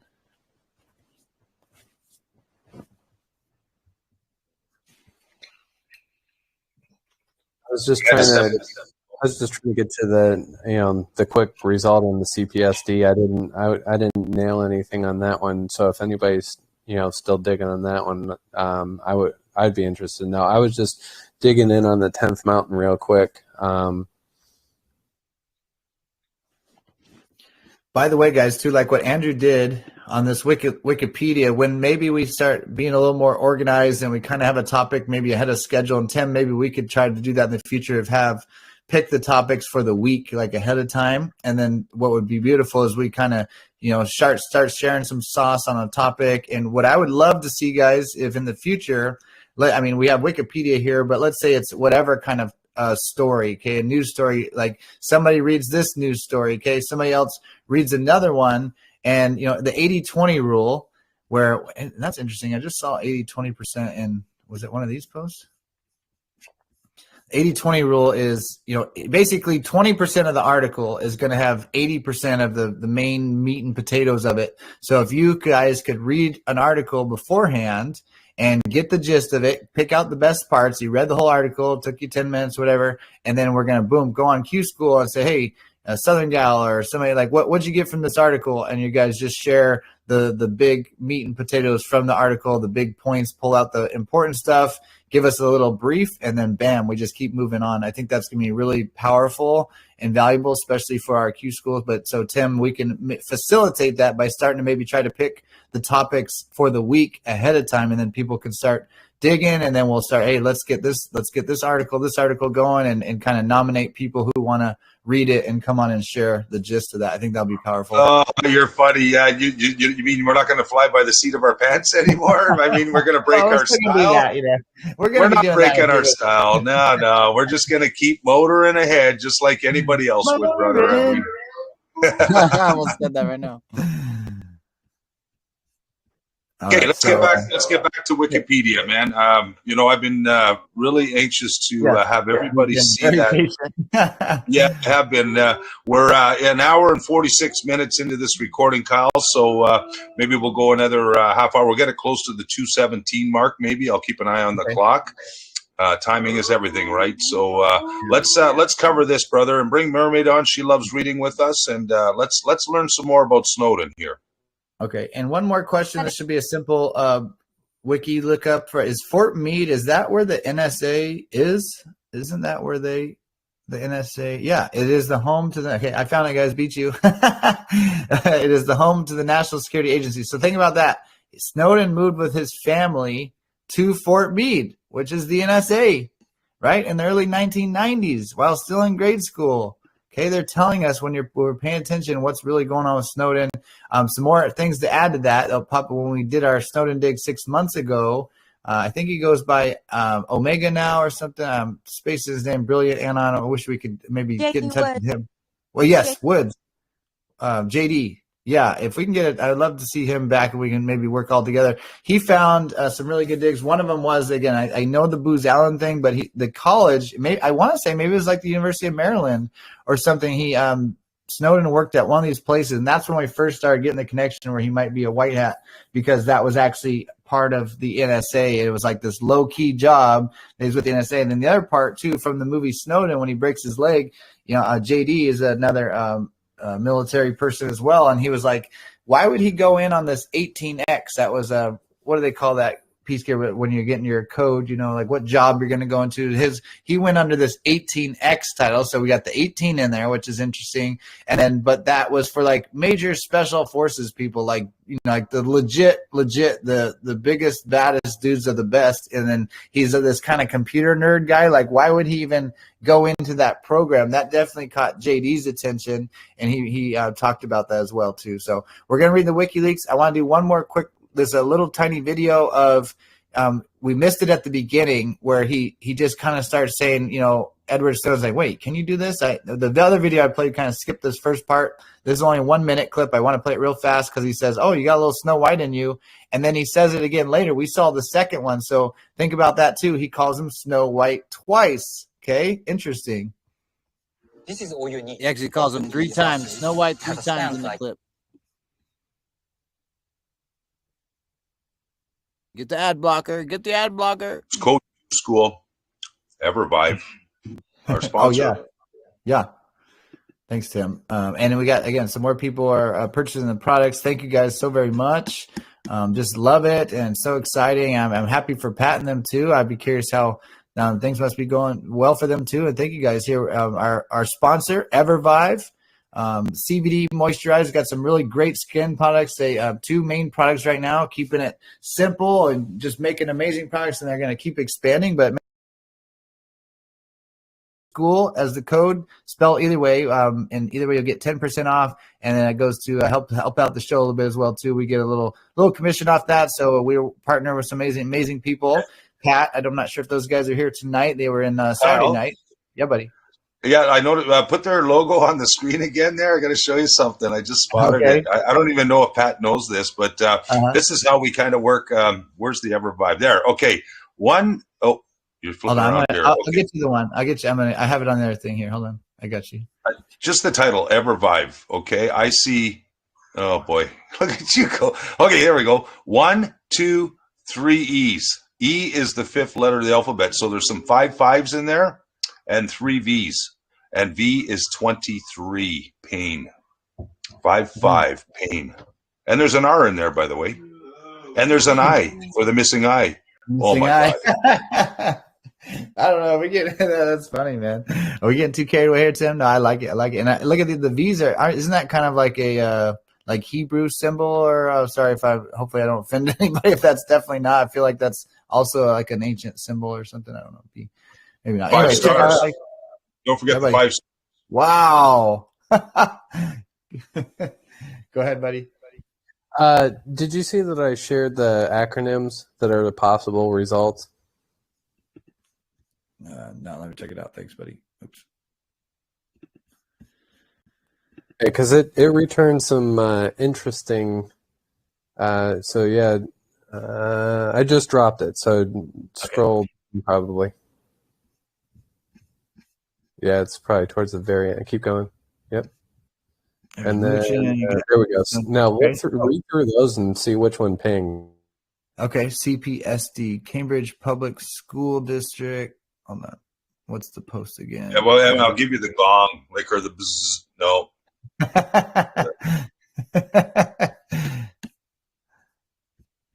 Okay, Marine CPSD.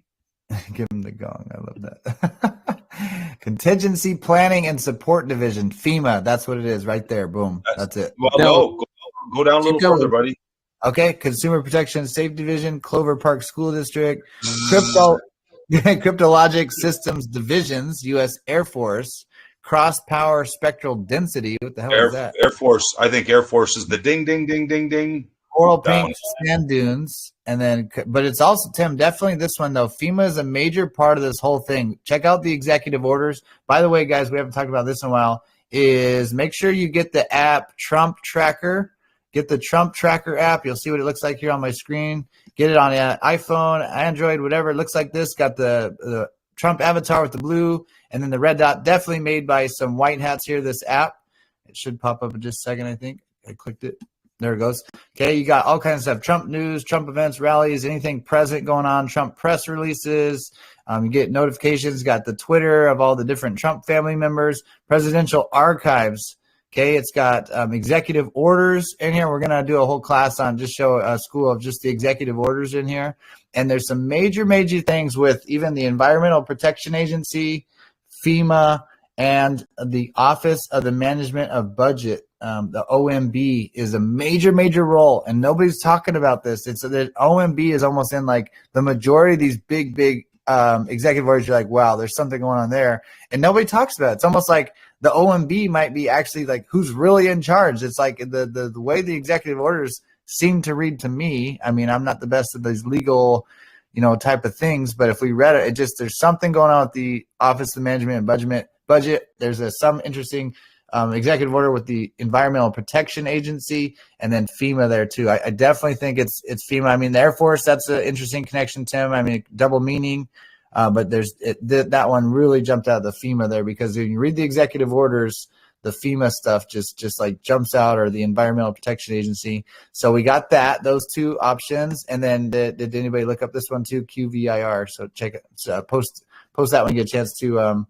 Andrew, and there's what's the one I like? I think it's allacronyms.com maybe. Come on, guess. Figure out what I'm gonna say. I can never spell that word. Yeah, I just posted the place that helped me to find those lists. Okay. Yeah, thank you. So, Yeah, this one's pretty good. Allacronyms.com, because then when you put something in, it'll have like, thumbs up, thumbs down, so you're gonna get like the best answers. So there's not even many for this one. Quartz Valley. So not many there. We'll figure that one out later. Okay, so thank you to, again, Pat and his co-founder, Chris, Evervive. Here's the About page, too. They express our core values, truth, love, and freedom, man. How do you not get behind those kind of guys? They're just some incredible people. We love their products, and we love that they partner with us, and we're going to just keep growing together. So go support them, guys. You're going to check out their products, and again, great skin products, CBD, mangosteen. Check them out, evervive.com. Make sure you use Q School on your order to get a 10% off, and give us a little shout out too. Thanks, guys. All right, let's do some Wikipedia. Yeah, you've been waiting too, Mermaid? Yeah. Okay, I sorry, was wanting guys. to go get some coffee, but I'm like, I'm going to wait. I'm waiting. Oh, yeah, you can get some. And actually, let's see who we got in the chat. Is Southern Gal you in here tonight? Yeah, Southern Gal's in here also. Yep, I'm here. Yeah, you mind doing a little reading with us? Sure, no problem. Okay, if you're at home, you can. And then maybe one more guy, just be decent reader, or give it a shot, but preferably strong reading skills. And then we'll just do like a paragraph back and forth, like me, and then Mermaid, and then somebody else in Southern Gal. So one more guy. Is there a guy that wants to volunteer to read? Tim or anybody can. Yeah, I can read a little bit, but you might hear Matthew in the background. But maybe I'd like to get somebody from the audience for this. Brad or let's just anybody. do like the first paragraph, the whole thing, and then somebody start, because it's a really, really long thing. We've done it before. Yeah, So we'll have to. Go ahead. Is that what you say? Yeah, I was just. Do you want me to start and just just get down to early life, and then somebody can take over from early life? Yeah, just say pass when you feel like, you could go to the second paragraph, or if you want to go this whole section, it's up to you, but just we'll be ready, and let's go back and forth. So I'll go after Mermaid. Southern Gal, you follow me, and then let's get one more guy in here preferably from whoever's listening wants to read, to do the next part after Southern Gal. And Tim, what's our time? How long should we read for? Like 10 minutes or? We got right now. We got about 20 minutes to go if we're going to end at 2:17. Yeah. Okay. Let's read for about 10, 15 minutes. Why 2:17? That's crazy. Oh, I gotta play this clip here. I had it ready. It's a 1-minute clip here where he says Snow White. Let me do this real quick. What I will be providing you and the fine gentleman of the Secret Service is a list of every threat made about the president since February 3rd, and a profile of every threat maker.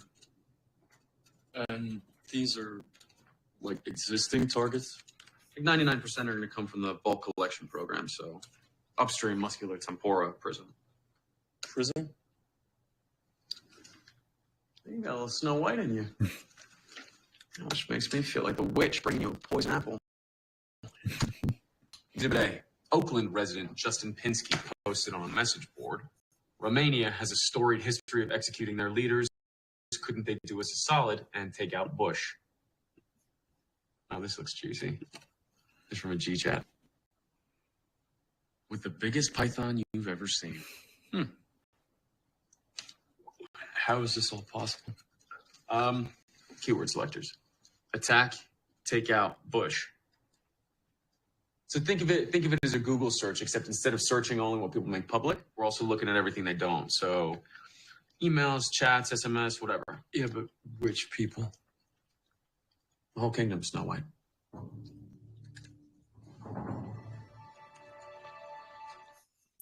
I would. Okay, so we'll have to check out. So maybe if somebody can write some of these things down, what we should do for the next one. So I have these up too. We got Operation Snow White, and we should look at the Q post with Snow White next time. And then somebody shared, what's this one? Oh, this is somebody. Who was that? That was back in MG show. This said this is something really big here. I don't want to go on this on Q, but the Snowden thing. But we got, where the hell is here we go. Tempora. Okay, we got Tempora and I think Prism. Somebody shared Prism thing too. Anasazi shared it. I thought I clicked Prism. Let me find it up here. It might be right over here. Oh, Facebook Building 8. So anyway, next time, guys, we can get into the more technical stuff, especially if we can kind of search out anybody that's got like a cyber background, tech savvy like that. I would love to have you guys share your expertise on this, like these programs where you said there, the Tempora, Prism, all these other terms he said that you're not familiar with. And then actually that reminded me when we were doing the Snowden posts, it might not pop up on here, but 2998 we should read next time also. It's where the Anon talks about finding his dig. Man, is there 2 My second pages? So we favorite actually post. didn't go through them all yet. 2998. Wow. We'll have to do I love you, Kyle, so much, man. It's only taken 2 hours to get to the Snowden Wikipedia. We got 17 minutes left. Let's do the sorry to cut you off, Mermaid. Let's bring Mermaid on now. You guys read it. This one right here, though, this is really good. This 2998, when this Anon talks about this, I love it because this is such a great post to demonstrate what we're about in this movement, and the dig this guy does is just so awesome. So we'll read that next time. I got the second page of Snowden drops for. I didn't realize we had a whole second page, so we'll do that on Snowden Part 2 as well. So man, oh man. All right, I'm excited. Let's get to this Wikipedia here. Thank you guys for your patience, and listen up, guys. You're gonna learn a lot of stuff here about Edward Snowden just by hearing about his background. Very, very interesting when you hear about this. Okay, so Edward Snowden from Wikipedia. Edward Joseph Snowden, born June 21st, 1983, is an American former computer intelligence consultant who leaked highly classified information from the National Security Agency, NSA, in 2013, when he was an employee and subcontractor. His disclosures revealed numerous global surveillance programs, many run by the NSA and the Five Eyes Intelligence Alliance, with the cooperation of the telecommunications companies and European governments, and prompted a cultural discussion about national security and individual privacy. In 2013, Snowden was hired by the NSA contractor Booz Allen Hamilton after previous employment with Dell and the CIA. Snowden says he gradually became disillusioned with the programs with which he was involved, and that he tried to raise his ethical concerns through internal channels but was ignored. On May 20th, 2013, Snowden flew to Hong Kong after leaving his job at the NSA facility in Hawaii, and in early June he revealed thousands of classified NSA documents to journalists Glenn Greenwald, Lauren Poitras, Barton Gallant, and Ewan McCaskill. Snowden came to international attention after stories based on the material appeared in The Guardian, The Washington Post, and other publications. Snowden also made extensive allegations against the GCSB, blowing the whistle of their domestic surveillance of New Zealanders and acts of espionage under John Key's government. On June 21st, 2013, the United States Department of Justice unsealed charges against Snowden of 2 counts of violating the Espionage Act of 1917 and theft of government property, following which the Department of State revoked his passport. 2 days later, he flew into Moscow Sheremetyevo International Airport, where Russian authorities observed the canceled passport, and he was restricted to the airport terminal for over 1 month. Russia later granted Snowden the right of asylum with an initial visa for residence for 1 year, which was subsequently repeatedly extended. In October 2020, he was granted permanent residency in Russia. A subject of controversy, Snowden has been variously called a traitor, a hero, a whistleblower, a dissident, a coward, and a patriot. U.S. officials condemned his actions as having done grave damage to the U.S. intelligence capabilities. Snowden has defended his leaks as an effort to inform the public as to which is done in their name and that which is done against them.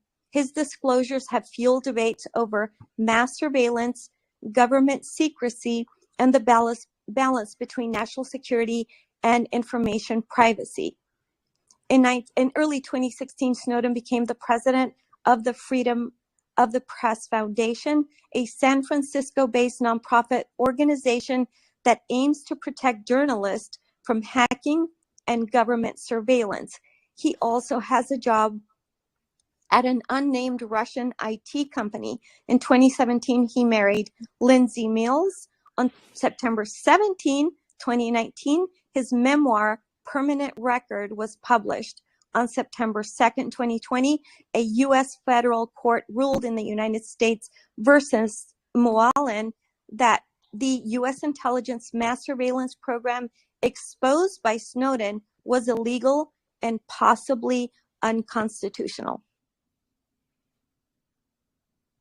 Oh, wow. So that they ruled the intelligence agency's mass surveillance was illegal. So I wonder if that means he's not even, can't even be charged, and if what he was exposing is illegal. I think we got to mention real quickly, though, then is the executive order with the 1.7 section in it. I'm not sure if I can search on here. What executive order is that one? 13818, maybe? No, that's the what about, it's originally from Obama, the one with the, it's in the Q post. There we go. We always go to Q here.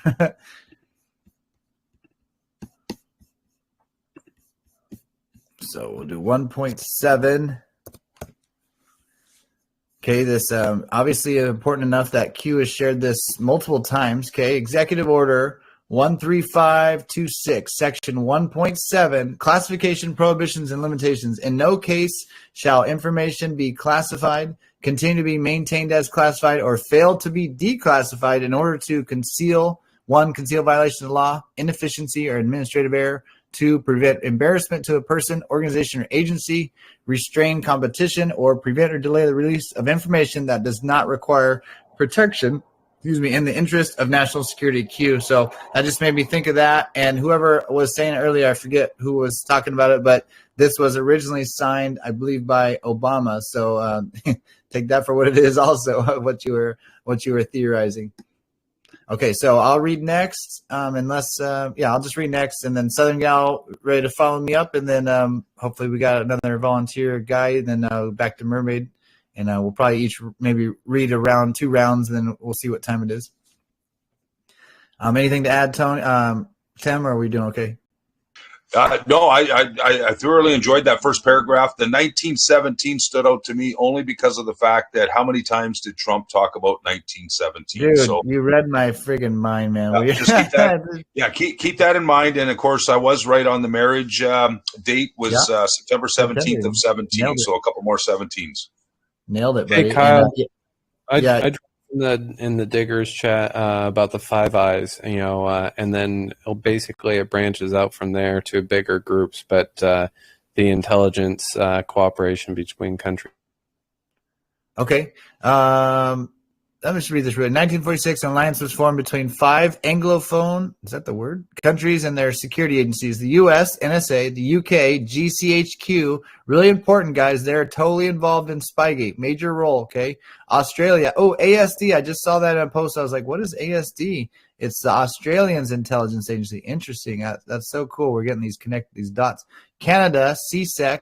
And New Zealand, GCSB. Okay, that helps me a lot because I've heard these terms. That's super nice to just have that linked so I can I like this. Compromising of a series of bilateral agreements on surveillance and intelligence sharing.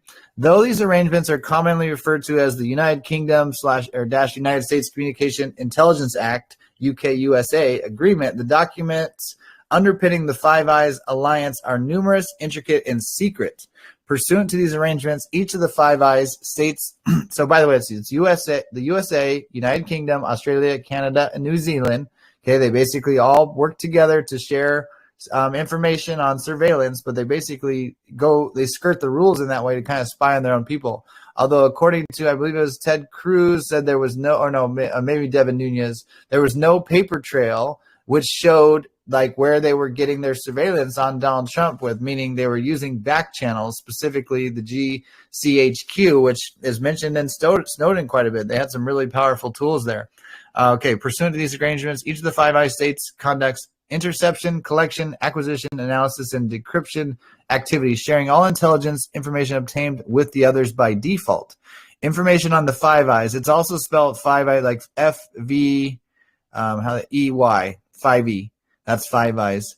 Information on the Five Eyes Alliance has emerged piecemeal since its birth. We know that Five Eyes have integrated programs, integrated staff, integrated bases, and integrated analysis. Intelligence sharing agreements have now expanded beyond the Five Eyes to include other states.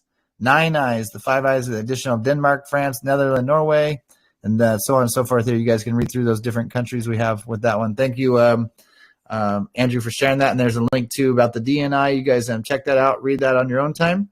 And let's get back to our Wikipedia. So that's where Mermaid finished. I'm going to jump in for a minute. And Southern Gal, you still good to hop in here? And are you able to follow along with where we are on the screen, or you got too much going on? No, I'm good. I'm reading along. Okay. All right. So I'll rip off a couple paragraphs here. Childhood. So early life of Edward Snowden. Child life, family, education. Edward Joseph Snowden, born June 21, 1983, Elizabeth City, North Carolina. His maternal grandfather, so the mom's side, mom's dad, Edward J. Barrett, a rear admiral, a what?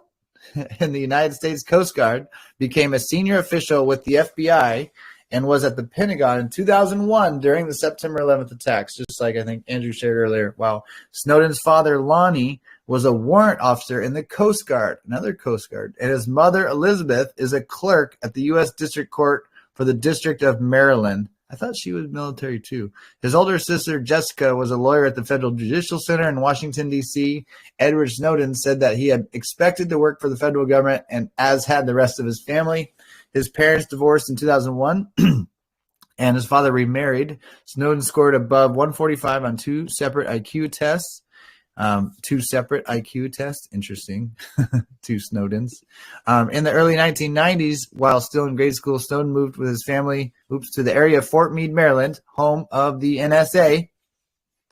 Mononucleosis caused him to miss high school for almost 9 months. That's random. Rather than returning to school, he passed the GED, didn't get as much brainwashing in, and took classes at Annie Andrell Community College. Although Snowden had no undergraduate college degree, worked online towards a master's, University of Liverpool in England, 2011. He was interested in Japanese popular culture, studied the Japanese language, and worked for an anime company that had resident office in the U.S. Also said he had basic understanding of Mandarin, deeply interested in martial arts. Age 20, listed Buddhism as his religion on a military recruitment form, noting that the choice of agnostic was strangely absent. Interesting. September 2019, as part of interviews related to the release of his memoir, Permanent Record. Guess we got to add that one to the list there too, Tim, huh? Snowden, is that a movie or is that just a book or something? Snowden revealed to The Guardian that he married Lindsay Mills in a courthouse in Moscow. The couple have a son born December 2020. I didn't know that. Okay, political views. Snowden has said that in the 2008 presidential election, he voted for a third-party candidate, Donald Trump. Though he believed in Obama's promises, following the election, he believed President Barack Obama was continuing policies espoused by George W. Bush. In accounts published June 2013, interviewers noted that Snowden's laptop displayed stickers supporting Internet freedom organizations, Internet Bill of Rights, John Perry Barlow, organizations to include the Electronic Frontier Foundation. Back this up just a tiny bit. You got to zoom in with your phone. Turn your phones or iPad sideways and pinch and zoom, guys, so see it, but I'll keep reading. Okay, organizations including the Electronic Frontier Foundation, EFF. I'm not sure if that's in any posts. And the Tor Project. So, again, we need some tech guys on here for our next Snowden II thing. A week after publication of his leaks began, Ars Technica, I guess that's a magazine, yeah, okay, Tech Magazine, confirmed that Snowden had been an active participant at the site's online forum from 2001 through May of 2012, discussing a variety of topics under the pseudonym The True Hoo-Ha. In an online discussion about racism, 2009, Snowden said, "I went to London just last year. It's where all your Muslims live. I didn't want to get out of the car. I thought I'd gotten off the plane in the wrong country. It was terrifying."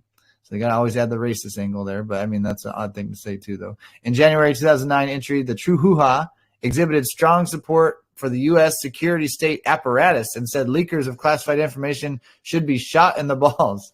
However, Snowden disliked Obama's CIA director appointment, Leon Panetta, saying Obama just named a effing politician to run the CIA. Snowden was also offended by a possible ban on assault weapons, writing, "Me and all my lunatic gun-toting NRA compatriots would be on the steps of Congress before the C-SPAN feed finished." Snowden disliked Obama's economic policies, was against Social Security, favored Ron Paul's call for a return to the gold standard. Gold standard. In 2014, Snowden supported universal basic income. Okay, you want to take it for a little bit, Southern Gal? Okay, let's see where you're at now. Right at the top, career there. Career.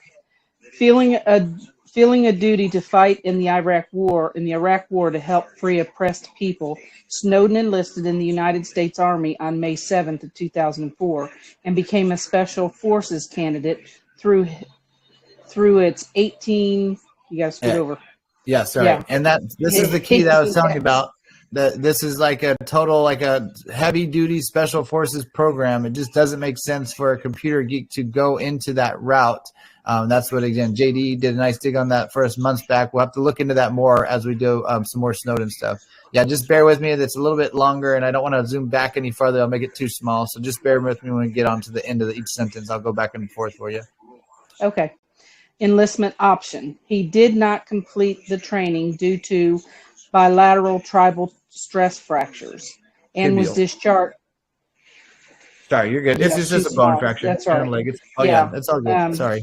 Tibial stress fractures and was discharged on September. You're moving on me. Sorry. You're throwing me off here. I'm sorry. Okay, and was discharged on September 28, 2004. Okay.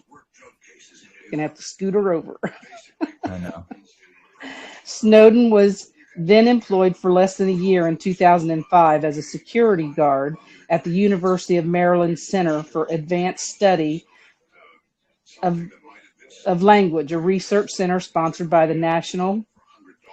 Man, this is tough. Sorry, guys. Yeah. Okay.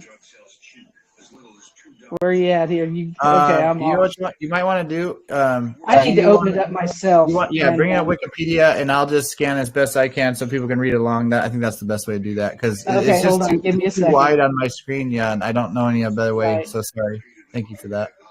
Give her a second. I'll pick it up. You just catch up when you get a chance. Scroll down to we see. I'm going to keep reading though where we were. So Snowden was then employed for less than a year. In 2005 as a security guard. Say, here it is. Okay, this is 2005 as security at the University of Maryland Center for Advanced Study of Language, a research center sponsored by the National Security Agency. 2005, before he ever joined the farm. According to the university, because where are we at? Okay, he went to the United States Army, went in this 18X program, which didn't make any sense for him, got discharged. And then right after he got out of the military, he works as a security guard at an advanced study of language center that's a research center sponsored by the National Security Agency, okay? That's what JD had dug on us there. Let me finish this paragraph. Southern Gal, you can pick us up at employment at CIA and let me know if you found that. According to the university, this is not a classified facility, though it is heavily guarded. In June 2014, Snowden told Wired that his job as a security guard required a high-level security clearance, for which he passed a polygraph exam and underwent a stringent background investigation. Okay, you ready now, Southern Gal? I'm ready. Okay. Okay. After attending a 2006 job fair focused on intelligence agencies, Snowden accepted an offer for a position at the CIA. The agency assigned him to the Global Communications Division at CIA headquarters in Langley, Virginia. In May of 2006, Snowden wrote in Ars Technica that he had no trouble getting work because he was a computer wizard. After distinguishing himself as a junior employee on the top computer team, Snowden was sent to the CIA's secret school for technology specialists, where he lived in a hotel for 6 months while studying and training full-time.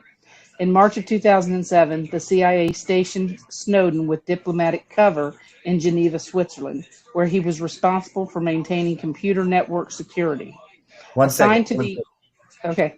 Thank you. No, you're doing great. This just caught my eye, guys, right here. This computer with distinguished himself, junior employee, top computer team. Snowden was sent to the CIA's secret school for technology specialists. Okay, that really makes me sound made me think of that post where it says Jason Bourne. Why was Jason Bourne repeated? Think social media. Oh, I gotta do that again. Think social. Okay, this post right here. Okay, 144, that's the one. So 144, look at what is no such thing. The Q groups in there. Admiral Rogers, 80-20. I was just saying that 80-20. Classified info leak. Okay, right here. Where'd it go? Okay. Why was Jason Bourne CIA dream repeated? Okay, this is a secret school where they would train even children to eventually be these cold-blooded killers.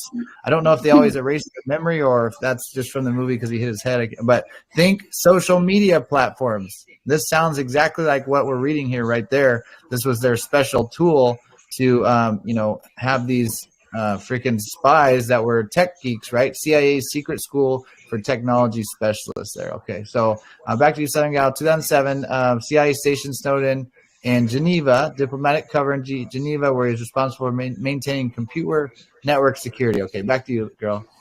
Okay, assigned to the United States Permanent Mission to the United Nations, a diplomatic mission representing U.S. interests before the United Nations and other international organizations. Snowden received a diplomatic passport and a 4-bedroom apartment near Lake Geneva.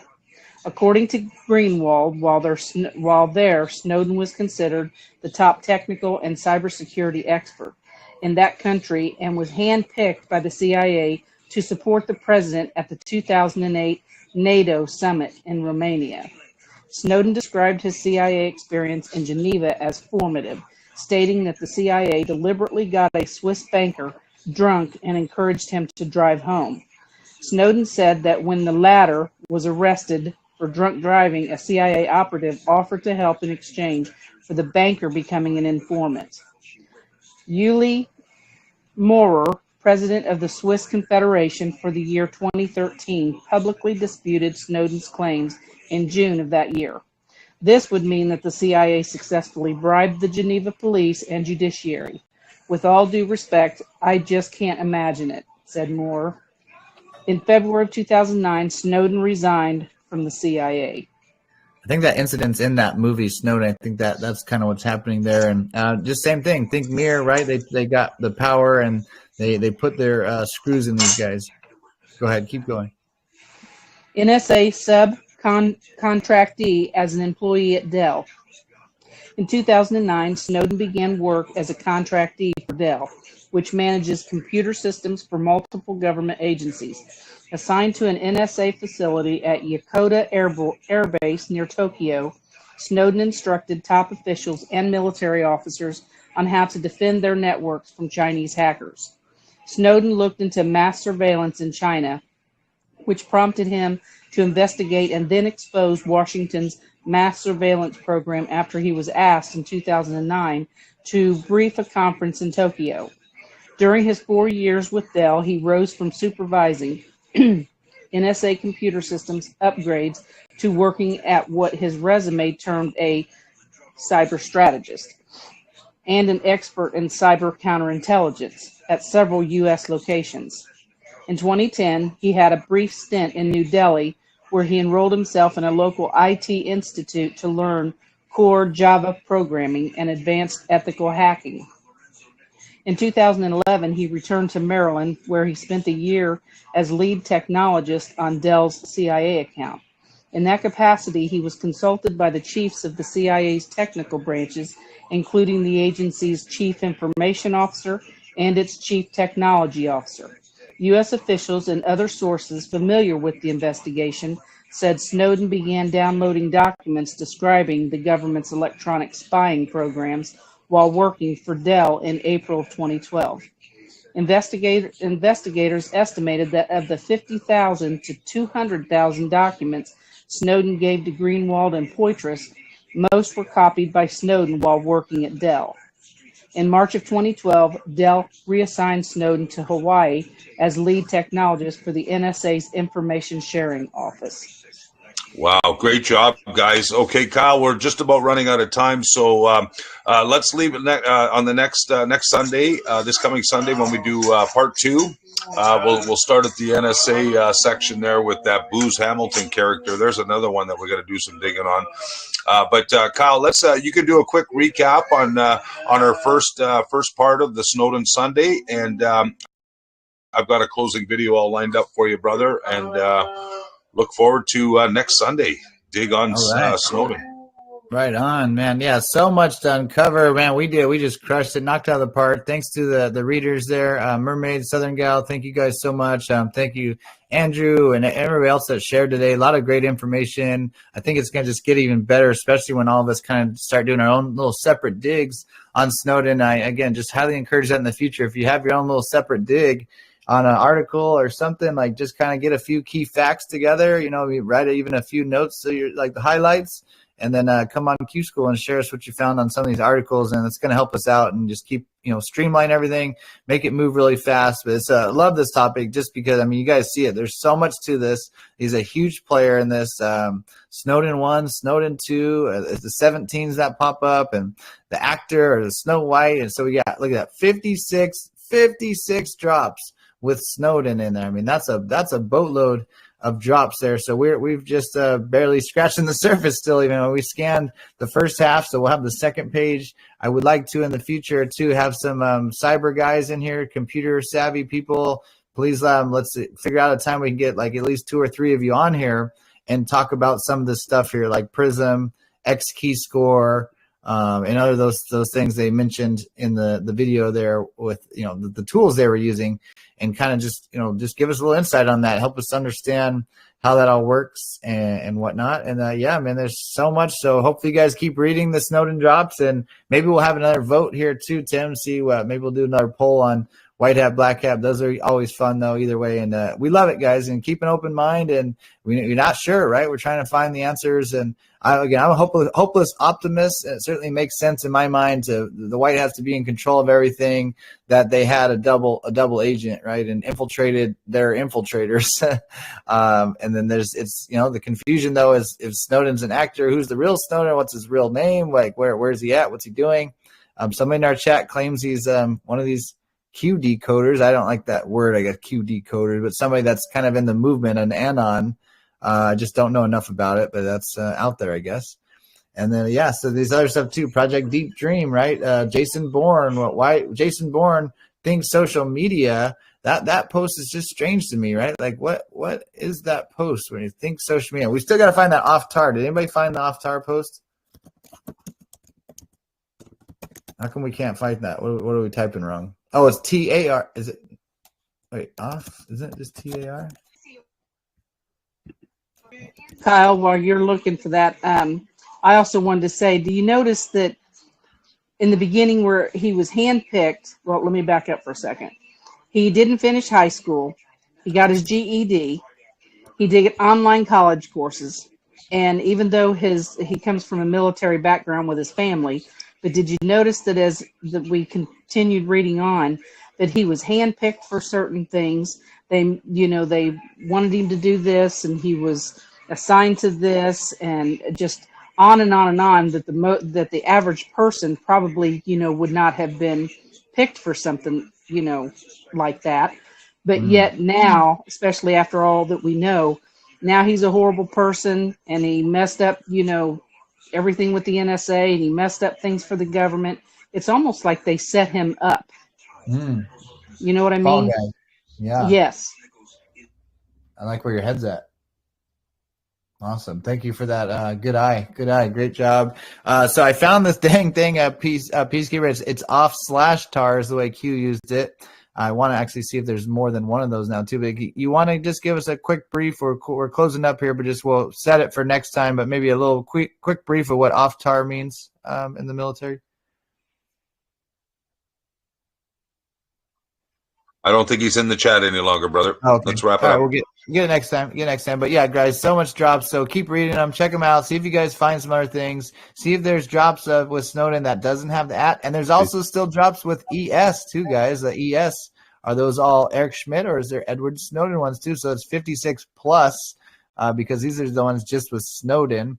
Lots of, look at the C_I's in here. So I'm excited to keep going into that. But really good stuff. Oh, and also Kim Clement, KC 11.3, said, then during the two presidents, said there will be a second Snowden, which will cause great embarrassment, something of that nature. So we'll get that clip ready for next time too. But all these other things, you guys want to, I can send you some of these links. I've had this stuff bookmarked. Operation Snow White. I don't know if it's related, but it's it's interesting that there's a thing called that.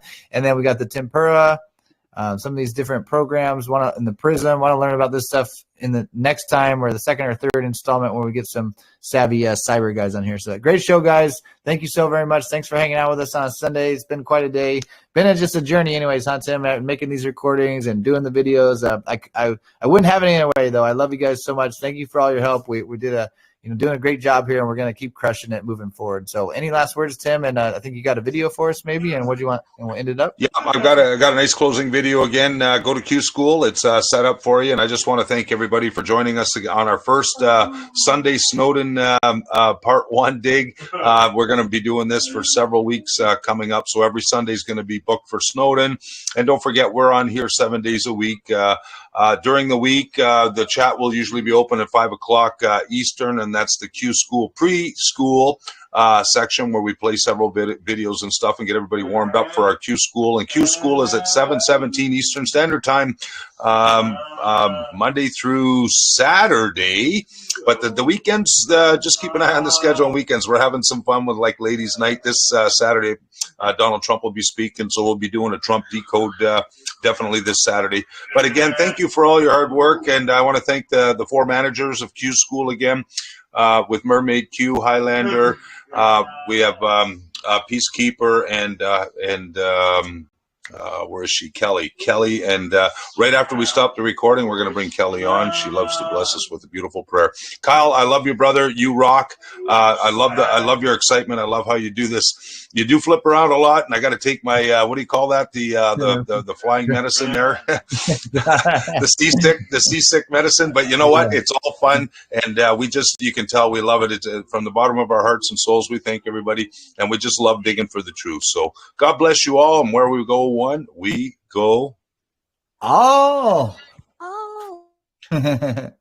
Thanks, guys. Great show. So we got this awesome video. We'll close it up after that. And then check it out. Tim dropped. We did a 9/11 dig. We got to do some more of those in the near future. Maybe tomorrow. I don't know. We'll see. Like I said, we'll see what happens. We just go with the flow. But it's interesting. Tim decided to just drop this now. So if you didn't watch that recording yet, what's beautiful on the recordings, you can watch it at 1.5 or 2x. If you don't have as much time, watch those a little bit faster, and that's kind of nice too, and to consume that information. But thanks, everyone. Have a wonderful night, and here's a great show, a little clip for us to get us excited.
We've caught them all.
Boom.